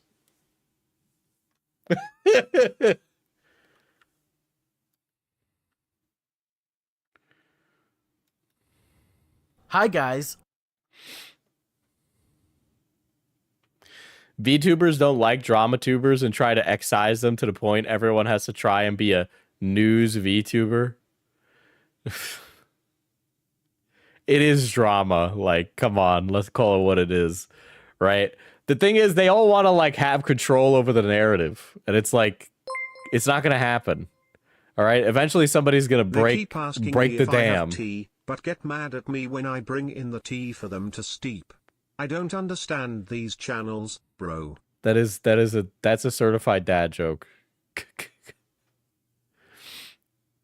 No, Diesel, you don't understand. Christ was betrayed by Judas. You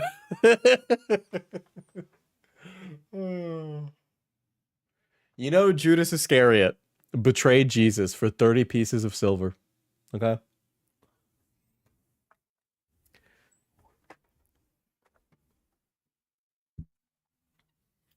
I am the fox with the chip deer, and I am going to be bashing the religious again. This time, it's about moral grandstanding. ISIS versus Christmas. Did you just... This is about moral grandstanding. This is about ISIS versus Christmas. I don't think Islam celebrates ISIS. I think ISIS is a terror group, okay, that uses Islam as a scapegoat for their horrible actions. but I think it might be something else. Islam versus Christianity. Who will win? If you haven't already seen the title, the answer is very obvious. But which is deadlier anyways? Islam or Christianity? Which is deadlier?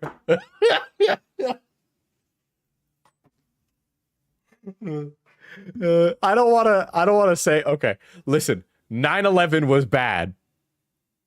And they were Islamic extremists. But there were like 13 crusades, and those were also pretty bad.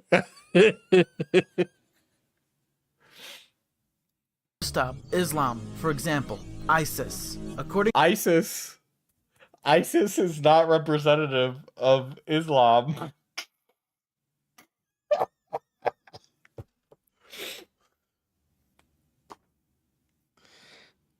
Oh boy. Oh boy. Okay, in his defense, not a lot of Americans get exposed to... Not a lot of Americans even know what an imam is, okay?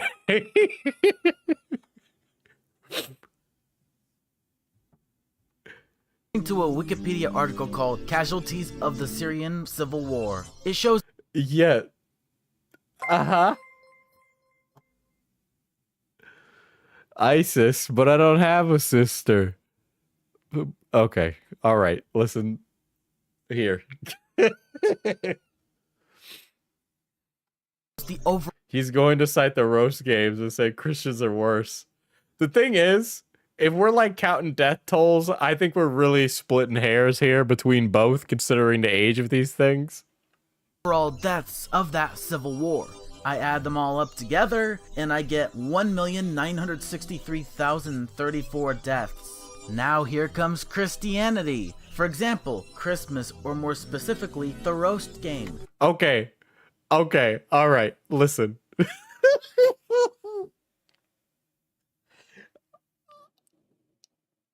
Okay. I think this would have been... I can't...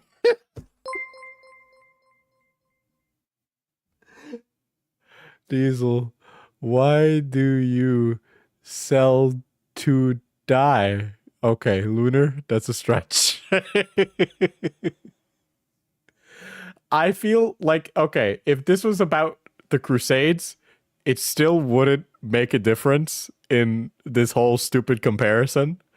But the fact that he's like making a fake conspiracy and comparing it against the real world tragedy of the Syrian civil war and the murderous rampage of ISIS through the Middle East is really funny.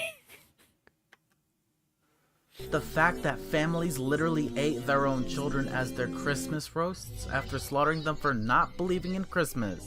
We'll start with the yearly death toll. 977,280 children.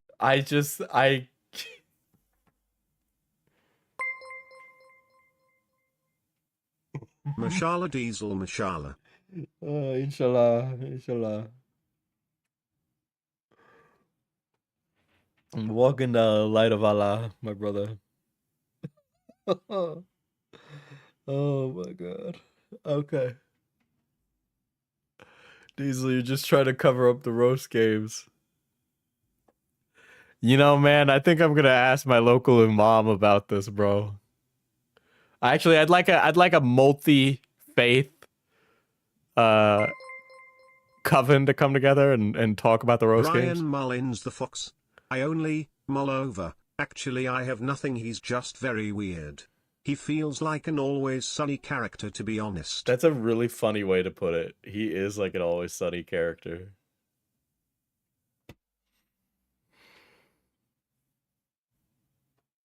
Children are slaughtered for not believing in Christmas from 1998 to the summer of 2017. Or more specifically, here's the total amount of time during which this phenomena happened. And yes, 18.6 is closer to 19 than it is to 18. So that's why I multiplied by 19 and got 18,560,000. Okay, but like when you change that from an 8 to a 9, it changes by a really exponential value. Why don't you just multiply it by its decimal point to the 10th? 68,322. I will prove this death toll in a little bit, but I gotta ask you guys. So which religion do you prefer? ISIS as an example of Islam? ISIS is not an example of Islam. With nearly 2 million people dead? Or Christmas, more specifically the roast game, as an example of Christianity? With almost, if not nearly 20... I also, by the way, does he understand? One you decide.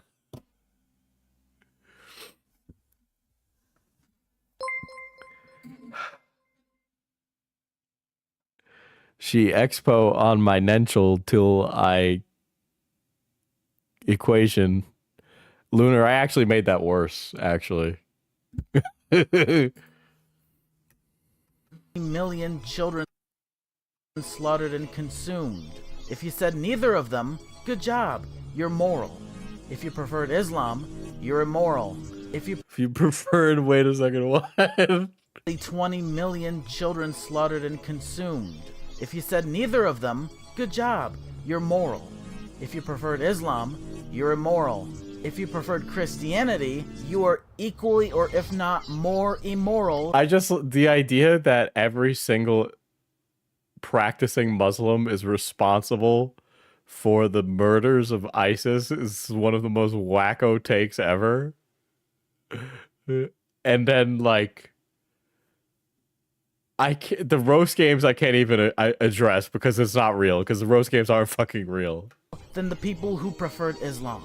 Christianity is definitely deadlier than Islam. Take that, Fox News. But Christianity is not even remotely as deadly as communism. Next round. Which religion is the most hypocritical? Which religion is the most hypocritical?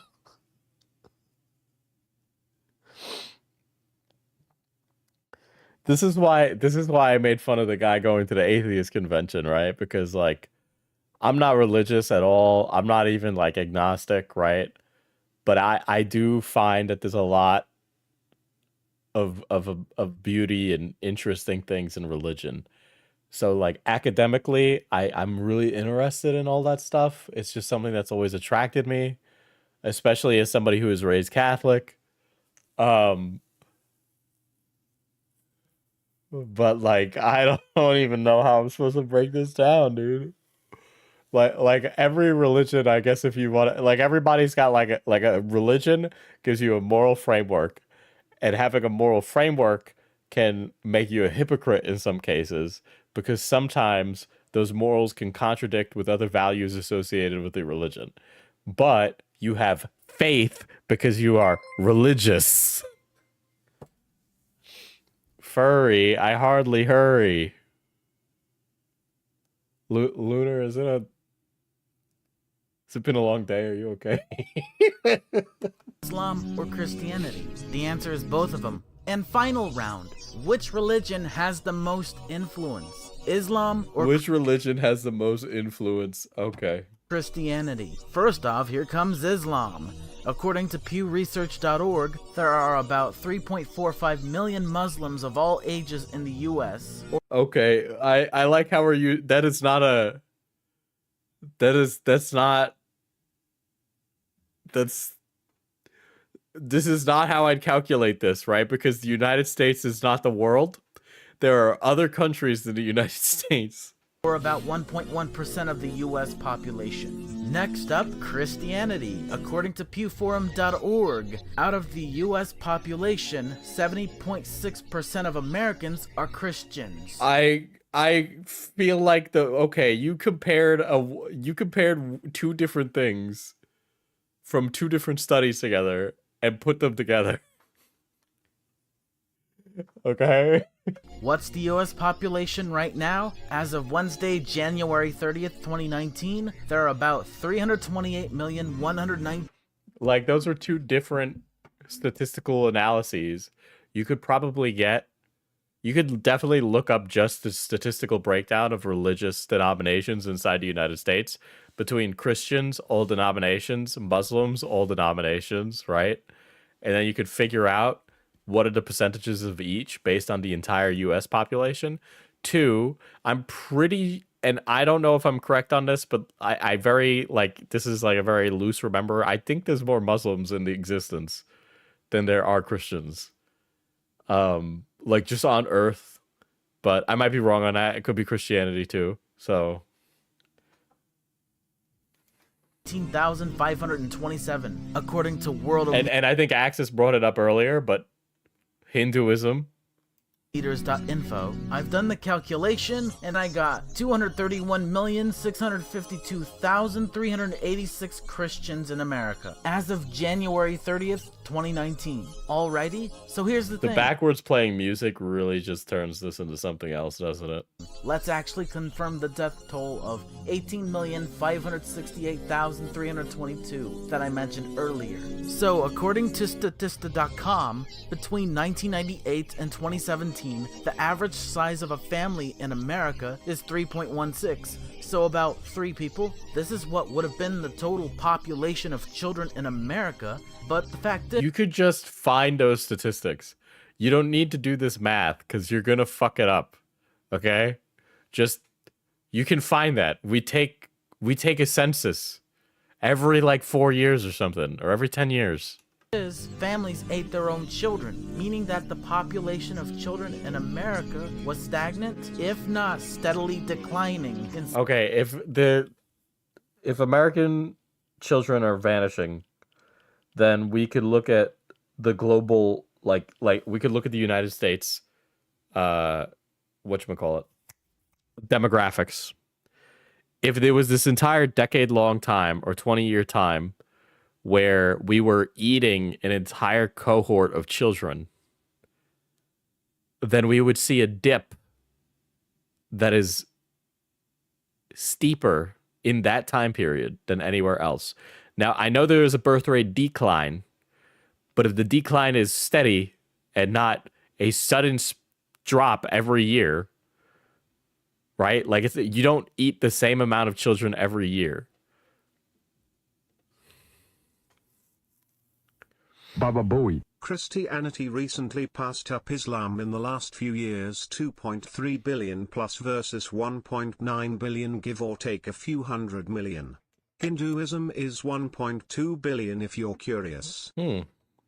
Well, that is actually very useful. Let's not add more numbers to the equation though. I think Brian might have like a brain blast if I tell him that there are other places on Earth than the United States. Some years. According to childstats.gov, I looked at this table graph and I looked at the numbers of all children in millions from 1998 to 2017. And this is what I got. This is how I got the total amount of children that died every year. I added the amount of children, then subtracted some because the population of children kept declining at times. But now... This might actually be the first conspiracy theory based around declining birth rates. You know? Oh, well, I guess the deep state stuff counts, but... Let's get to the nitty-gritty and find the truth. Now let's subtract to actually find the number of the rest of the children that... Some guy on the internet being like, Diesel is actually a political streamer. The politics I cover. Let's see which religion wins in the death battle, Islam or Christianity. Maybe the decline of the children population is because they became adults. Well, there has been a declining birth rate, but it's like tied to like a bunch of factors, right? I mean, economic instability is one of them. There's like a whole bunch of reasons, right? We're actually like the globe is having a problem with that right now. But it's like really like high productive like first world economies are having a reduction in child labor, mainly because people are having kids later in life. They're having less kids. They're choosing when they have kids. And like they want to make sure that it's like economically viable for them to have kids. So there's a lot of reasons for a declining birth rate. Or if it's like if you're a place like Russia, you had a famine, and so you have this gigantic dip in your population that's going to have extreme effects on your entire like global demographics, right? And so the power projection of your country would go down significantly because of that dip that occurs earlier. So you need to encourage people to give birth or take over some land. That's not the reason they invaded Ukraine, but like that's like a reason. Died every year, which would essentially prove the death toll. I included every single possible cause of child death in America.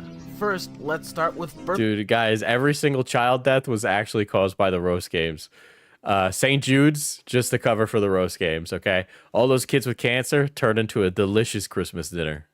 Effects. According to March of Dimes. Okay, I'm actually gonna take a piss again. I'm sorry. I'm drinking like a gallon of water right now, so I'm a pissy guy. I'm a resident pisser.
Dude, I'd spent a long time not drinking a lot of water, and now I'm drinking a lot of water. Okay, you guys gotta understand that I'm a gallon guy.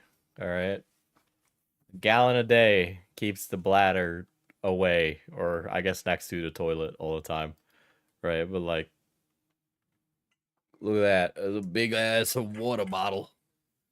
Okay, so I need to be drinking. Bold of Diesel to assume we don't eat the same amount of children but I know I eat the same amount every year. Well, you know, honestly, I was thinking, you know, a child probably has pretty good macros. Like what's the protein on an American child? How much is 400 grams of child worth? Birth defects. 1 in every 33 babies born in the U.S. Okay. 12 infant deaths occur related to birth defects. Birth defects affect 1 in every 33 babies. What does born the birth each year defect in the rates US? have anything to do with anything? So that's about 66,667 children to be counted off. Now we're at 2,133,333. Next, we have Wait, I actually don't know where he pulled that from. 7 year in the U.S. Birth America. First, let's start with birth defects. According to March of... So he brings up the amount of children. I included every single possible cause of child death in America. First, let's start with birth defects. According to March of Dimes... Okay, so you brought up every possible cause of birth of child deaths. Birth defects calculated affect it together. 1 in every 33 babies born each year in the U.S. So that's about 66,667 children to be counted off. Now we're at 2,133,333. Next, we have accidents as an unintentional injuries. According to the CDC, on average, 12,175 children. So he's gonna do this math and find out that there are children unaccounted for in that death toll from the imaginary death toll that he built in his brain, and he's gonna say those are like unaccountable roast game deaths, right? Between 0 to 19 years of age died each year in the United States from an unintentional injury. Then I multiply that number by 19, which takes off 231,325 children off the actual death toll. Now it's at 1,902,008 children. Next, we have preterm birth deaths. According to the World Health... Dude. What's the bird that you're gonna... What's the bird you gotta put a little blanket over your face while you eat it? What if like a stillborn child is like the roast game equivalent of that you gotta put on a little fucking thing to block your eyesight as you eat the stillborn baby meat. Organization, the United States of America has a total of an Ortolan. Okay. 17,400 pre-birth deaths. That takes a huge chunk out of the actual death toll. Now we're at 1,384,608. Well, according to the CDC, the leading causes of death of children between the age of 1 to 4 and 5 to 14 are accidents, congenital malformations, deformations, and chromosomal abnormalities, assault, or homicide. Well, cannibalism falls under homicide, so that's for the end of the video. Accidents, cancer, and suicide. Next, the pie chart of childhood deaths by disease per year according to curesearch.org, which shows the total... More of an egg. Yeah, I like to have a scrambled child before I go to have my Christmas dinner. 4,446 deaths a year. I multiplied that by 19 and got 84... Dude, this video is actually like a fucking cacophony, fucking assault on the senses. Like, it just keeps going. Like, noise. 1,474, which leads the actual death toll to be 1,300,134. Some children die at birth.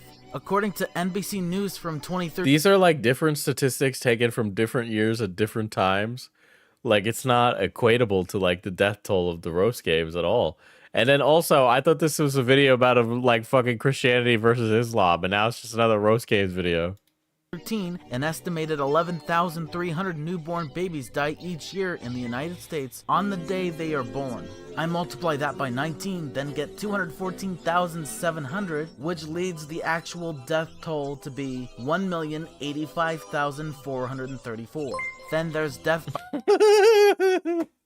I want to see this guy fight Homath. Dude, hold on. When I covered Homath, my channel was sitting here. Chat was like, oh, Homath's not that bad. Homath's not that bad. And I was letting you all gaslight me into thinking Homath's not that bad. And then like fucking 4 weeks ago, I see Homath responding to this like 26-year-old lady who's running for Congress. So she's like a fucking YouTuber, right? And there's like videos of her partying as a woman in her early 20s would, which, by the way, I don't know if you've ever been to DC, but literally every single motherfucker that's like working these campaigns is like doing lines of coke and fucking everything, okay? And he's like, you dumb whore running for Congress, these socialists want to take away our rights, blah, blah, blah, blah, blah, blah, blah. Like all this insane shit. And I was reading that and I was thinking, shit, I was right about Homath all along. I let you guys talk me down from saying how bad Homath is. That motherfucker's crazy. Like, I should have made fun of him more. He's a grifter. Do you have firsthand knowledge from those parties? Listen, man.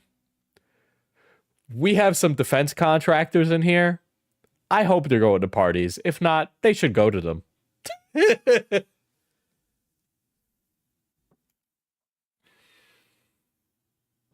By drowning. According to the CDC, from 2005 to 2014, there were an average of... Soon, tonight. Based, Axis. Based.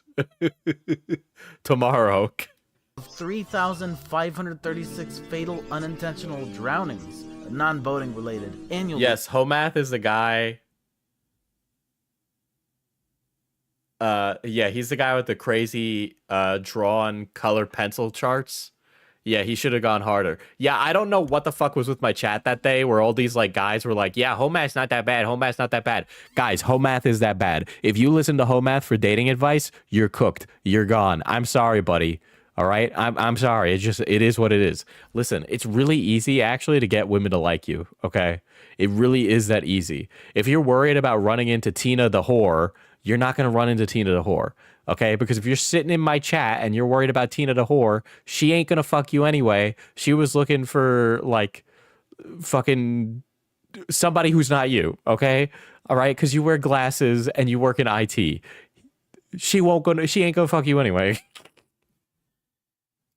In the United States, about 10 deaths per day. An additional 332 people died each year from drowning and boating-related incidents. About 1 in 5. I feel like these are completely unable to equate these things together at all.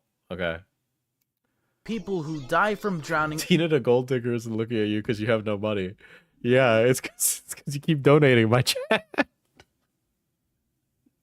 Don't stop donating. I need to be funny to pay the bills. Are children 14 and younger. That means 773.6 children die every year of drowning. I multiply that by 19 and get just about 14,698, which leads the actual death toll to be 1,070,736. He's laid this out so poorly, even if it was comprehensible, it wouldn't be... Like, I wouldn't understand this anyway. Like, I feel like he's not showing... Like, you know in a math equation, when a teacher asks you to show your work? I unironically need him to show all of his work on a page. Then there's child abuse. According to childhelp.org, 5 children die every day from child abuse and neglect. Multiply that by 365, then by 19, which I get 34,600. I am literally, like what you said, I am always going to regret not going harder on home math. I was like trying to, dude, the parasocial relationship goes both ways. I was trying to please the audience. Okay. Fucking, I wanted to please the audience and be like a fence sitter Andy. Okay. I should have been like, this guy is stupid. If you listen to a guy who draws dating charts with colored pencil, you're stupid.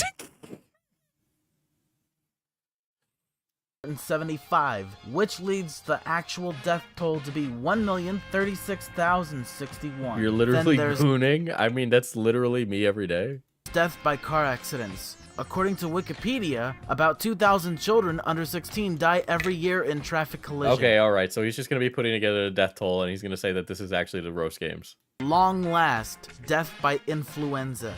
According to the CDC.gov website called Flu View, the total amount of children that died of the flu in the 16 seasons I calculated is 1,713.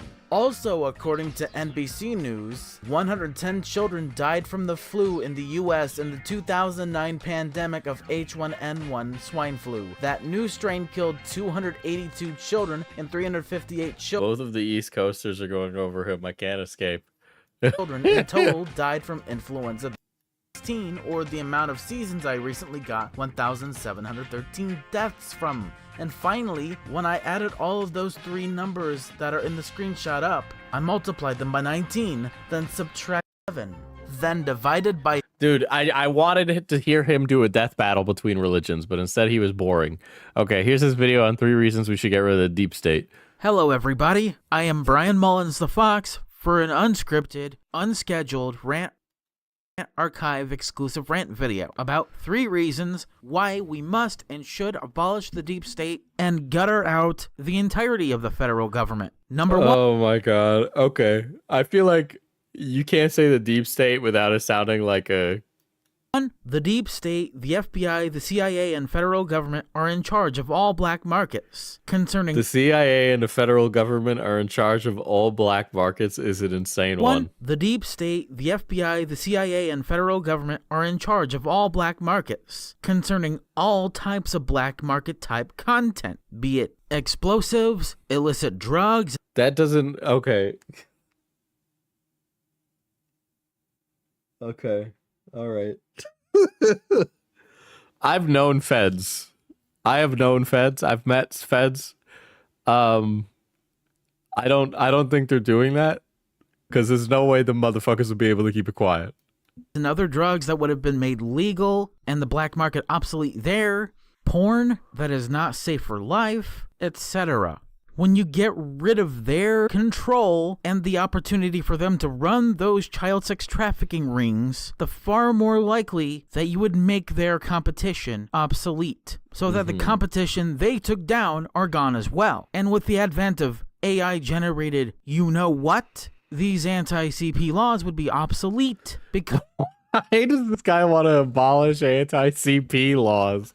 Because it would be pointless for any creep or pedophile to go to prison for life, all because they beat their meat and flicked their bean to AI-generated you-know-what that involved no real children or minors to begin with, and were not manufactured by any of these...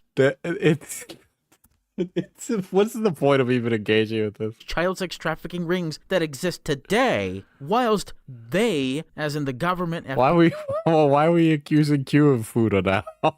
FBI, CIA, etc., lets actual child rapists off scot-free because they know if they get rid of their competition, them competing would be completely pointless from the start. Seen this rant but you don't see CP, the FBI, CIA, the deep state, and the government go after themselves. Of course not, because they are the rulers of that corruption. And if you simply strip them of their own rule, the rule becomes obsolete, and the dominoes come tumbling down. And then would commence the snowball effect, where even the most prevalent and vocal anti-CP person would be outed for simply having it, and once they're in prison, they'd be arguing against the bills they once supported because they make no sense, and created said black market for such shitty material that no eyes should see or no pedo should even wink to. Or in other words, make what is considered porn legal, so then you'd make it obsolete. So it would no longer be necessary to maintain or make and create such black markets for that shitty material to begin with.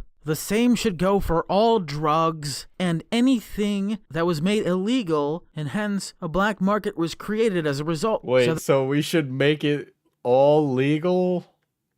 What? That we do take all that power that was stolen from us back to us, and so we have control of not just our own children, but the capabilities of preventing them from being... Is this guy mentally ill or something?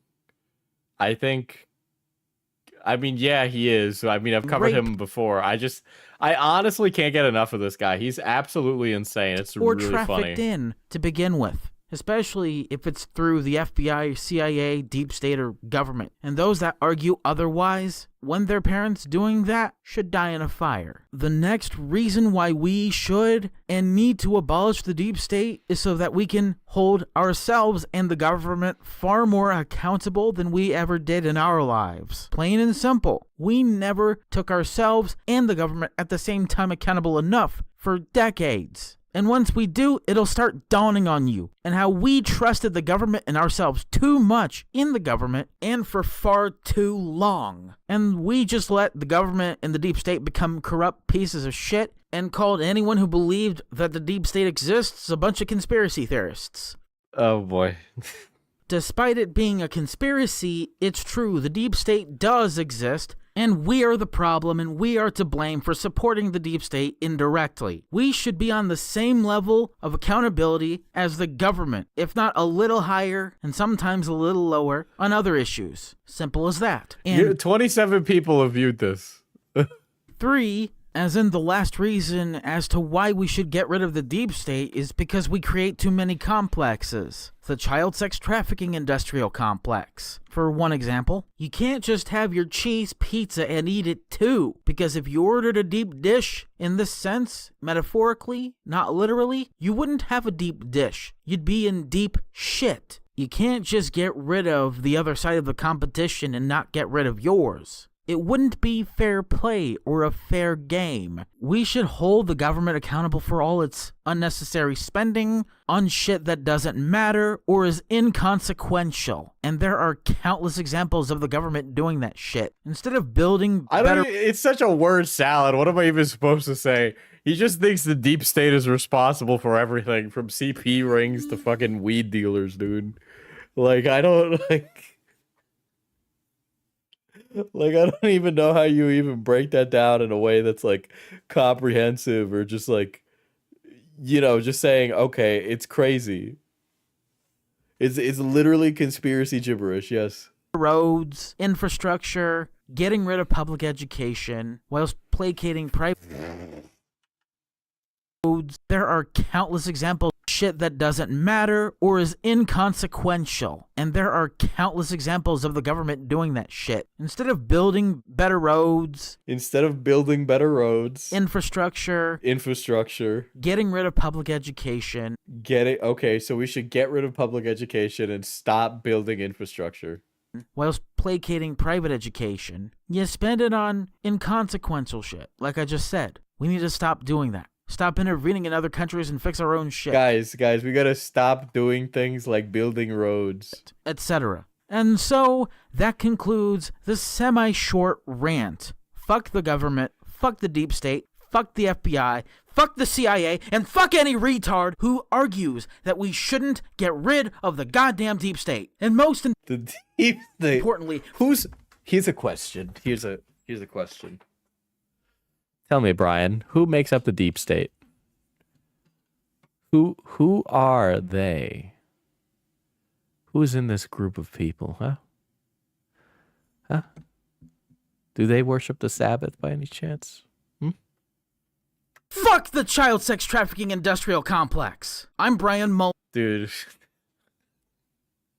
Brian is protesting human trafficking on the side of the traffickers. Mullins the Fox, signing out. See you next time. Why'd you lean in like that? So they couldn't hear. Oh my god.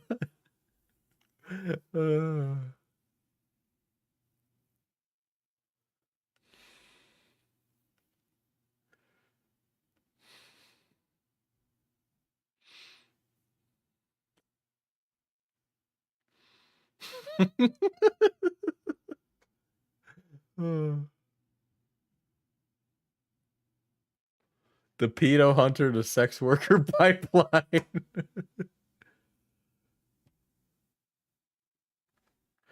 You said so they couldn't hear. My YouTube tab crashed. Every time I cover stream and somebody's like, I haven't seen Brian Mullins, and then they see it and they're like, wow, that's pretty bad.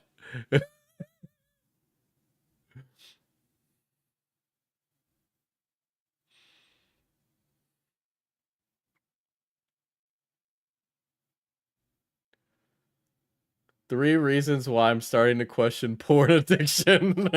Hi everybody, I am Brian Mullins the Fox, in the mood for an unscripted archive rant video. I was supposed to script this video, but I chose not to, and that I was too busy to do it. I'm starting to Alright, I gotta be honest.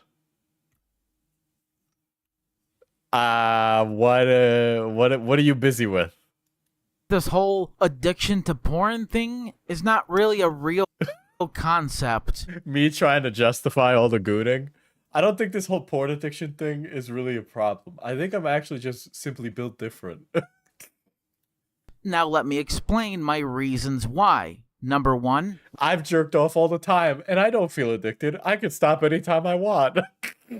When it comes to the research and the countless studies behind the subject of porn and whether or not it is addictive, is inconclusive at best and completely biased, lacking reasonable evidence, and drawing very extreme conclusions that are often pretentious and ought to be seen like monkeys throwing darts in the dark. You don't know. When it comes to extreme examples, like I just said, I'll give you one. People who argue that lolicon is a gateway. Oh my god. I just got some serious whiplash when he said that. I don't know what the fuck you're gonna say, Brian. That's it. Whatever it is, it's wrong.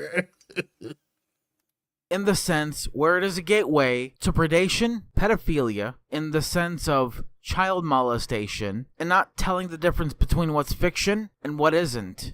For example, countries like Brazil, Belgium, Colombia, Denmark, Finland, Germany, and Mexico have fictional quote-unquote CP like lolicon that's pornographic, cub, and shotacon still legal. But that does not at all mean that those countries are normalizing child predation, pedophilia in a sense when it comes to actual abuse and crimes towards children, etc. In fact, they're not normalizing it in any way because these countries are sane enough to tell the difference between what is fiction, what is porn, and what isn't porn, and what is... You literally can't say this without sounding like the biggest Epstein glazer ever, dude. real. Especially for those perverts in those European and even South and North American countries who draw fictional children. Listen, man, like Brian, maybe give me like a shot then a chaser, okay? Or maybe hit me with like a little appetizer. Don't like fucking raw dog me with your most insane statement. Inappropriate fashions and in a sexual way. Not making something like this illegal does not then mean that these countries are normalizing child predation at all. And that's why Lolicon has never been a gateway. I thought this was about porn addiction, and then he's immediately talking about the child sexual exploitation complex, dude. Because not all Lolicon is sexual. The vast majority of it is not, and is mainly just fictional anime child characters doing normal child character things. Hentai sure has underaged elements when it comes to the quote-unquote porn, but it's mainly fictional and has no children. It's mainly fictional. I like that the implication with that statement is that some of it is autobiographical. Involved in the production of or within the books. Not that it would have been considered porn anyway if it did. That would have been just considered traumatizing abuse material that would literally traumatize get to the next point, Brian. Oh my god. Living hell out of even the most perverted pedo in all of Japan. Number 2, you can't take a single solitary stance on the topics of porn, whether or not they're addictive, and whether or not we should or should not ban whatever video. It should be played on mute. we considered porn. Because banning porn in a certain sense, if you will, if you've watched LFC1 all the way, and in context, has not only bitten us in the ass as a nation for even thinking about that as a good idea, without ever having to even think about what it means to call abuse material porn in the first place, and why that's... Dude, I thought you were just gonna talk about like porn that people jerk off to, not this fucking wacko shit, okay? Come on, can't you engage with something on like a level that like a normal person would meet you at? Like, such a terrible, no good, very bad idea, and how it basically caused the CS traffickers to be not only a very hot black market, but America to be the #1 CS trafficking nation in the world. And I would like a source on that, actually. I feel like I actually need like a citation for that one. If by God the United States would have otherwise been just as sane as the 7 other countries I mentioned earlier, without... I can't quit Brian. He's really funny. I know I literally be like, let me click on the reasons to quit porn addiction, and it's my fault. But I listen, how can you read a video like that and go, I'm not interested in hearing his take? This guy thinks that we ate over 2.2 million children. Normalizing pedophilia, we would have basically seen none of these rings ever become successful, much less a black market to have ever been made to trivialize everything else within our efforts. Every single stance you may or may possibly take on any of these subjects or topics is remotely controversial. Not a single stance within these fucking topics are not controversial. And that fact alone is just within its own nature. Just don't fumble this one, Diesel. What do you take me for, tipster? Porn is a very controversial topic, so much so that you would have to censor the word if you're a YouTube content creator and you want to monetize your videos on YouTube. What a fucking crazy world we live in. Doesn't he always sound drunk when he's giving these? He always sounds like he's like, what a fucking crazy world we live in.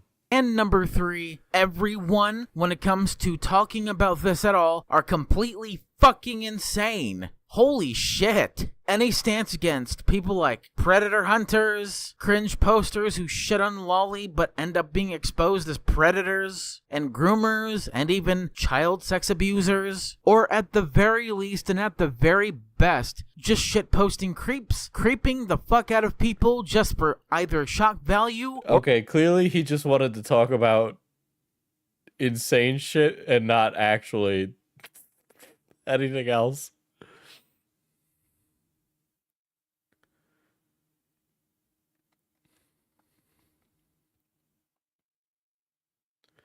Patterns everywhere. Oh, really? You see patterns, Brian? You see patterns everywhere? You know who else saw patterns everywhere? Mouthy Buddha. Okay, we all know what happened to Mouthy Buddha. Some of you have no idea who I'm talking about there. But if you know, you know. Maybe that's a stream I gotta do. Mouthy Buddha. How is he not a great replacement type?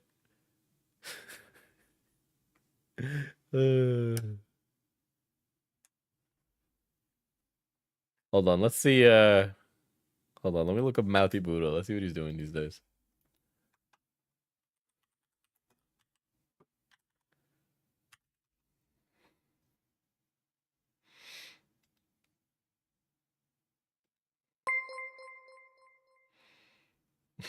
We get it, bro. You goon to little anime girls. Get in the wood chipper. Get in the wood chipper. So real.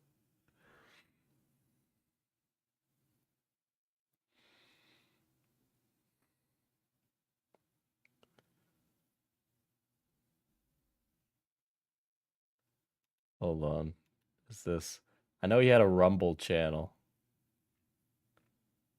Or not a Rumble. What's that other one where all the racists go?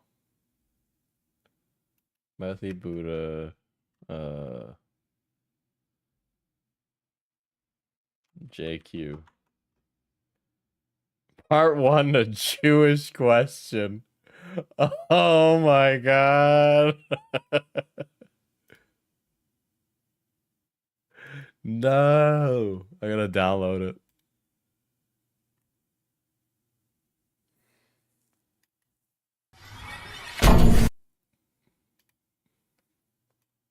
So this guy was a really popular YouTuber, okay? He was part of the skeptic community. After uploading the Jewish question trailer, that video and nearly half of my total uploads were demonetized. Guys, I'm just asking questions. I'm just asking questions. I'm just saying. I'm just asking questions.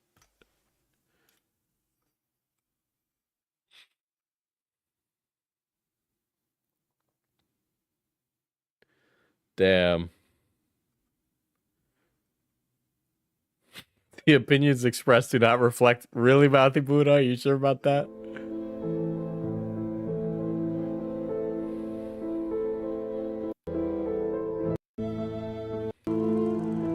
Many of you have reached out to me annoyed. Hey, hey guys, I blame Jews for all my problems and refuse to acknowledge that I'm the reason my life is awful. Oh my god. This will be stupid in my opinion. I hate collectivism. This JQ shit is collectivist looking for an arch enemy group. Okay. So what he's gonna do two things here. He's gonna present two sides. He's gonna present a pro JQ side and an anti JQ side. What I'm doing. And if I could sum up the criticism generally, it would sound something like this. Why are you doing this? Guys, why are you calling me anti-Semitic? At all. Anti-Semitism is one of the most brutal and horrific I'm just asking biological questions notions in human civilization. Why not make more of your music? Why not talk about spirituality or introspection? Guys, why are you accusing me of being an anti-Semite? Why don't you just do other things instead of question my opinions? Because the fact that you're addressing this topic at all says more about you than anything that could be said about the Jewish... What? Oh my god, now that I'm looking at this, because I remember when this came out, what an insane whataboutism. What an insane whataboutism. Like, oh, this says more about you than it says about me. People, or the Jewish religion. And seeing you get lured into this trap is disturbing. What the fuck is wrong with you? To those of you listening who also occupy this criticism, I understand. But I'm not making this to stir up anti-Semitism. Please let me ask you a question. Am I allowed to say anything about Judaism, or Israel, or Jewish culture, or even individual Jews themselves, without sounding like an anti-Semite? And if so, why is that the case? Given that on this channel, I talk about white people, and black people, and Asian people all the time. Why is discussing the Jewish people in a general way, or in the same way one might discuss black crime, or Asian IQ rates, or white Oh my god. guilt different? Because it shouldn't be. But I know that Despite, I just want to talk about black crime. Despite making up 10% of the population, it is. A German court sentenced an 87-year-old grandma to 10 months in jail for denying the Holocaust. That YouTube star, PewDiePie, who was dropped by Disney for anti-Semitism, I think there's a development there, Emac. I acknowledge that this topic is mired in historical sensitivity, but God forbid I talk Oh, there goes the ads on this video. about a subject that, for better or worse, surrounds the internet political subcultures we inhabit. And the idea of just the parentheses burying it in the sand or pretending like it's not worthy of conversation is absurd. So I ask for your patience and an open mind, as my intention is to present both sides as best my biased... Guys, I just want to present both sides of the Jewish question, okay? I'm not saying that I agree with any of the sides. I'm just saying that, let's just ask questions, Let's just ask you questions. Mind can, and to leave the rest up to you.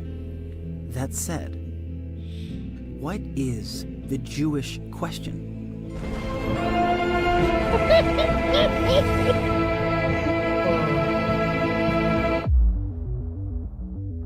The Jewish question is the belief that a preeminent, influential global force resides within the world's banks, governments, and media corporations, and that those who dominate these institutions are Jewish leaders, most of whom hold interests that are antithetical to the West, with many favoring policies and influencing politicians who push for open borders and multiculturalism in the West. Oh my god.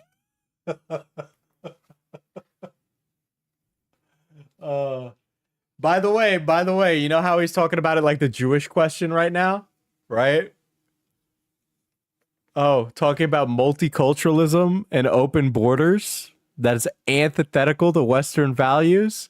What's that sound like now? What have we replaced the Jews with? Sounds like we've moved the goalpost. Now it's the left. Now it's the leftist, the liberals. The woke people want to bring in all these foreigners to our country that want to undermine Western values. I'm just saying, there's a big contingent of people who don't use the word Jews, but they might use a different word. West, while simultaneously funding programs that maintain Jewish homogeneity in Israel. One aspect of the JQ insists that Judaism is a religious system dedicated to achieving dominion over the Goyim.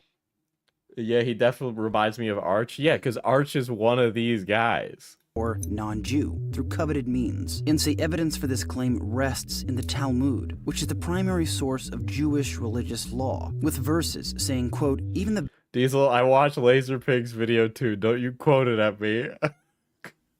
Lucid, I'm just repeating it for the people in the back.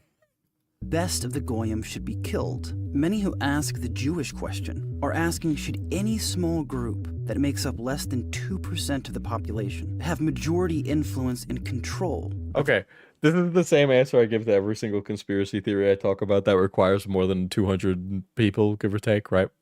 Laserpig, so Laserpig is a history YouTuber. Well, I say history, but he's more like a geopolitics war YouTuber. And he's done a lot of really interesting work with like the war in Ukraine and like different like weapons systems and guns and stuff like that. And he did a video on cultural Marxism, and it's very interesting. He is one of the biggest detractors of the fighter plane mafia, and I salute that fat British gay man's cause, man. No, Mouthy Buddha has not. Mouthy Buddha like went crazy and like left the internet after like the FBI came and like took his fucking hard drives or something. I don't know. Either that or his like friends' hard drives or something.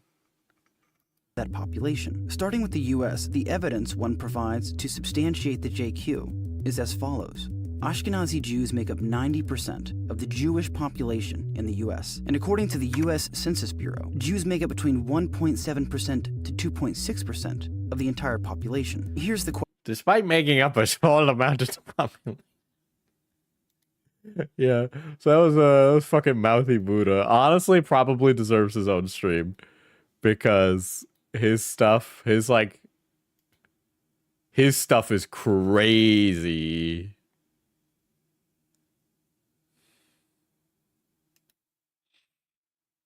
Let's see. Mouthy Buddha videos, Mouthy Buddha Rumble. Maybe he should just tell us what he thinks about the population of prisons. Oh man, he's got a 6-minute video on race realism. I'm sure that's a great ass watch.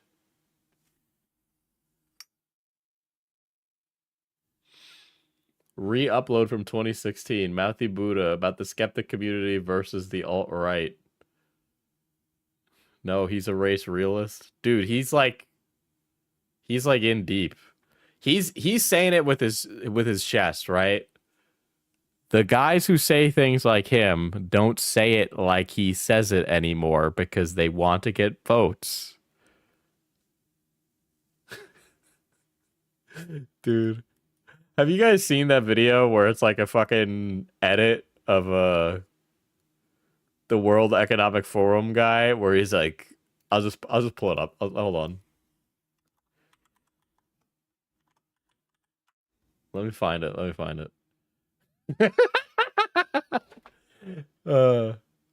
Right, so every time like Beckett and I bring this stuff up on Internet Explorers, it's because we both find it very interesting. Obviously, we don't agree with it. I definitely don't agree with it. But I don't know if you guys have ever seen this.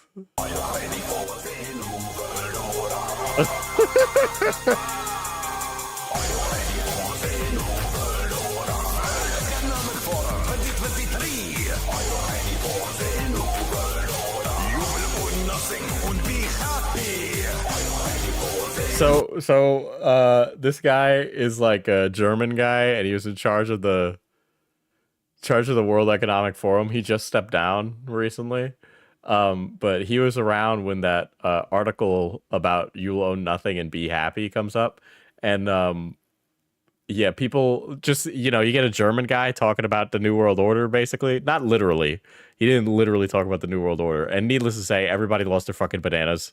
All right, because he sounds like what you would think a villain sounds like in a James Bond movie. Okay, that's literally he just sounds like a James Bond villain. It doesn't help that he's German. It was gonna happen, right? What was another one? There's a few edits like this out there that are like absolutely fucking deranged. There's one where it was like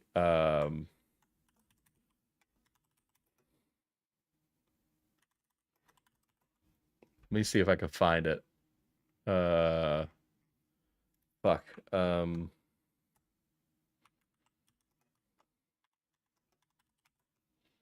found it a long time ago.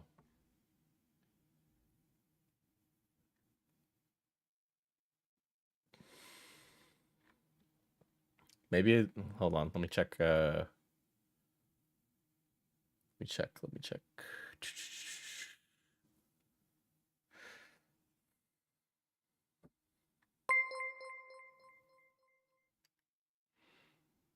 German, but I ain't her, man.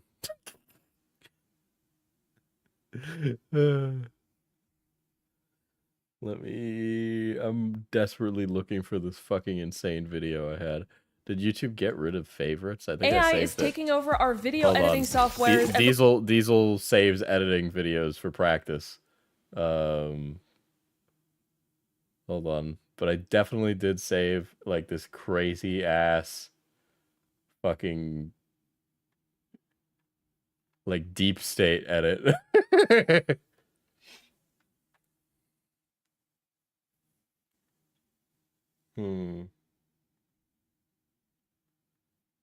Let's see.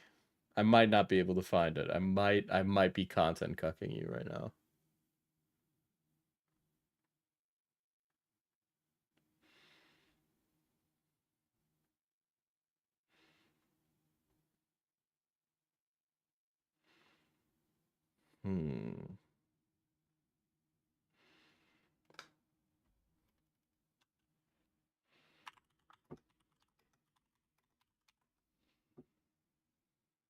I literally just saw this thing in a fucking... Hold on, let me make sure that this is the right one. This might be like one of the ones I've seen.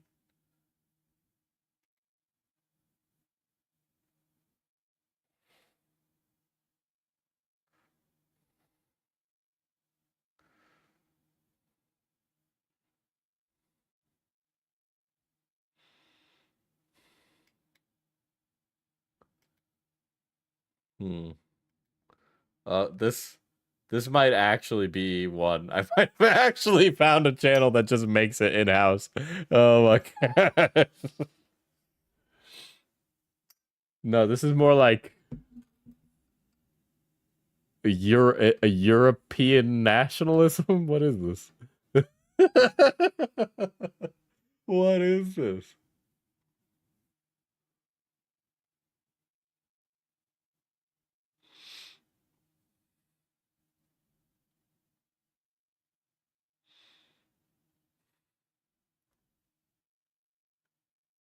Fuck, I can't fucking find it. I'm actually really upset. It is an insane edit, okay? And now I can't fucking find it.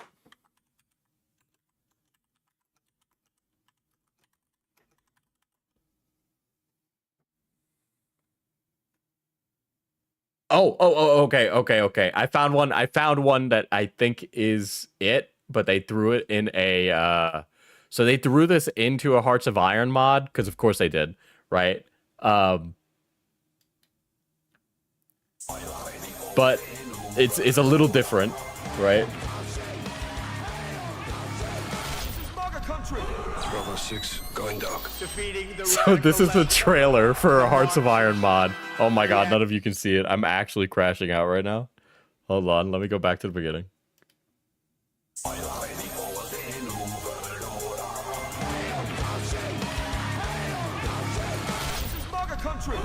It's like a Call of Duty. It's like a Call of Duty. The marchers, the agitators, the anarchists. With you at my side, we will demolish the deep state. We will liberate America from these villains once and for all. As my first order of business, I hereby declare martial law. You have to take out their families. When you get these terrorists, you have to take out their families. Putin's a killer. A lot of killers. We got a lot of killers. Well, you think our country's so innocent? Death penalty. Oh my god. I don't know if you guys know, but Hearts of Iron, I'm more of a Stellaris and Crusader Kings player, but for some reason Hearts of Iron turns you into like an insane political Andy. And so that is like one of the edits I've seen. I really do feel like it's the same guy who did George Droid, yes. Activation word, Ronald McDonald. Put on notice, if you fuck around with us, if you do something bad to us, we are going to do all Patriots go. Things to you that have never been done before.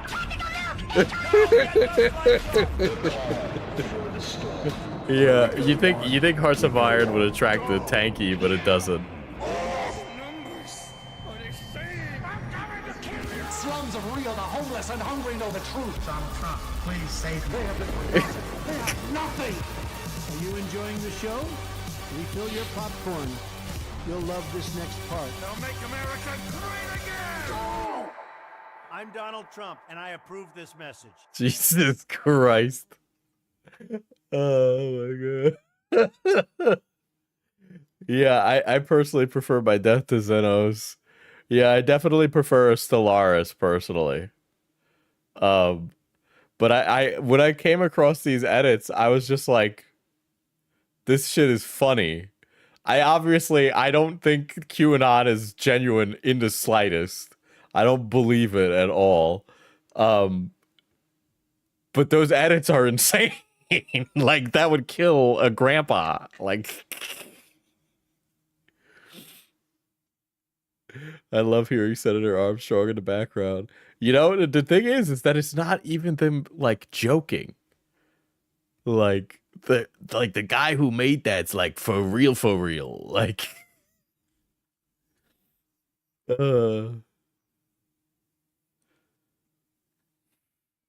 only Brian Mullins was making content like that, dude. Holy shit. He would be cooking. He would have been cooking if it was for that. People signed out of stream at that point. They're like, Diesel's showing me conspiracy theory videos again. I'm getting out of here. It's like, he always does this when he streams too long. God. Some guy thinks that's raw as hell. I would understand if you thought that was raw as hell, okay? Like, when you get, like, the fucking big shot of the fucking American tanks and the F-35s flying above, and you gotta be like, this is great. And then you look at the economy and you're like, this is not so great. I'm not doing so good, Mr. Stark. But we don't think about that right now. We will be thinking about that soon. Give it, like, 2 days, a day. What is it? The tariffs come into play tomorrow. Never mind, tomorrow. Bruh, I just want eggs. Rip your Ford products. Tomorrow's a big day, y'all. Tariff day, just a day away.